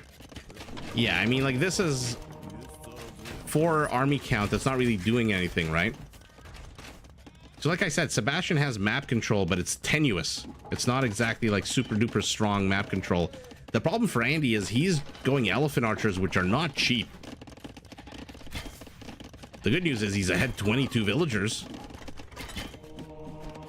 A little bit late to pull his villagers means that they will die here. Oh, they blocked the route of the camel, unfortunately. And now the skirmishers are slowly working away at this army. Yeah, look at the HP on the army.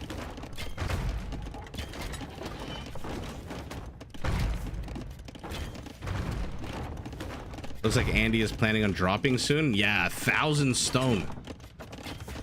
Good eye needless. I wonder if it's going to be a defensive castle. I'm assuming it's going to be a very defensive castle. Here? Somewhere? Maybe? He can't take this place. Now Andy's cementing his map control. Now he's plopping down more structures. He's brought some villagers forward. He's got 3 mangonels, which are going to be very hard for these elephants to engage into. Sebastian just mangonelled his cav archers. 4 kills, 1 of them friendly fire. Well, there you go. Andy, spend your stone. Spend your stone. Don't look for the perfect location. Shrevamsha's out. There it is. Good location for a castle.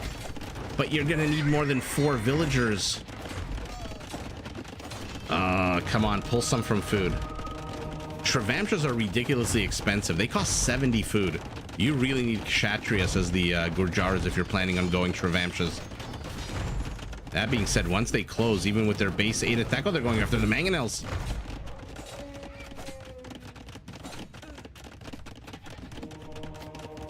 What the hell? He was afraid of the monk. Castle? No, why are you cancel? Oh, because of the mangonels. Oh. Oh no. Oh no. He's got enough stone maybe for 1 more castle very soon.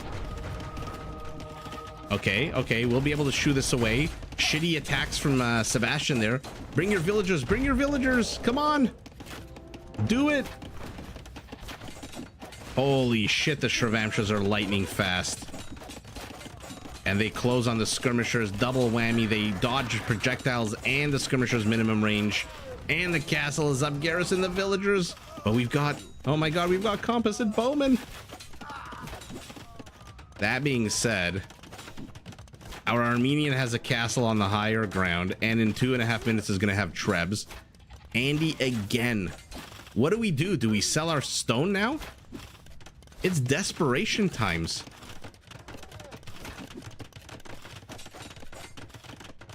That was very close to GG.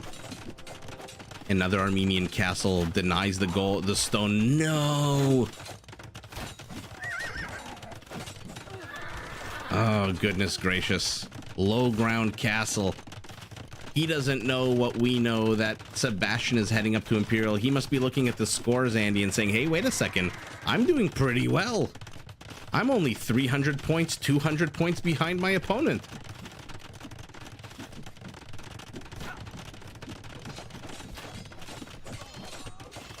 Gurjara Castle is up first. Will it deny? It looks like it's going to deny. It does reach. Amazing by freaking Andy. Oh, Shrevamsha, you can't dodge too much castle fire. And now the Shrevamshas discover yet another castle. I mean, going composite bowman against Shrevamsha riders is a real flex.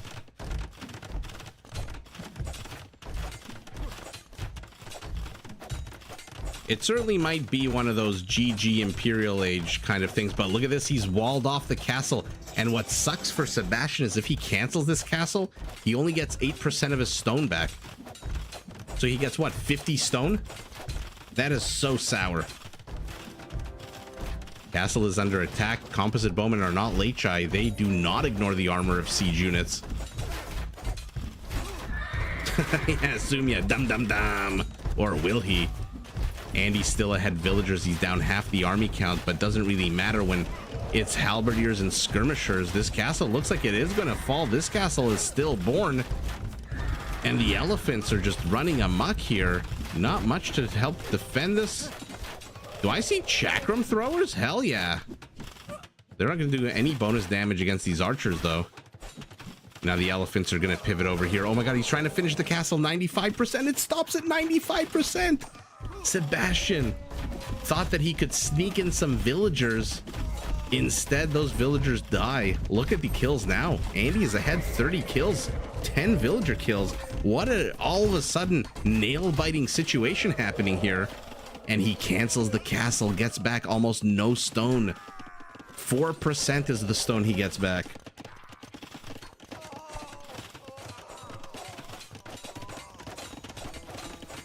Lots of elephants. Shrevamsh's composite bowman, but a trebuchet is out. Masonry yet again for our Gurjara. Definitely one way to keep that castle alive a little bit longer. No more raiding for you, says Sebastian as he plops down a wall. Let's see if the Shrevamshas notice if they go after the villagers. Of course they do. Ooh, but he's got to come up with an answer to the halberdiers. And the answer is just run the hell around them. Shrevamshas are lightning fast. Look at that movement speed, 1.76 tiles per second. Oh no, but the halberdiers, they swarm over everything. A lot of talk about the new 2 barracks opening build for the Vietnamese that we saw yesterday. Forget 2 barracks. How many barracks does our Armenian have? 8. I mean, you know, he could have gotten these halberdiers in Castle Age if he wanted to. Yeah, no imp into GG. No, maybe not in the decider game. Oh my god, Shrevamshas discover and lane yet another castle. Now they back away. A few of them remain. Ooh, good on mangonel shots. They are softening up these units and they're hitting quite a lot of them, but the castle is down. Now these elephants have to go to the right. Go to the right. I mean, this is a very cocky placement for farms in the middle of the entire battle here. Looks like another castle on the upper right here for our Armenian.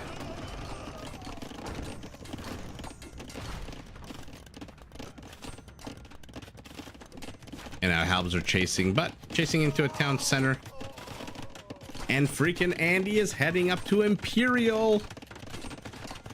He is not giving up without a fight. If he played like this, the game 1 and 3, I think it was, he may not have necessarily lost those games. Oh no. Shrevamshas have no upgrades at all attack-wise. There's a base of an 8. But army counts are spiraling out of control for our Armenian, even though half of it's, more than half of it's in halberdiers.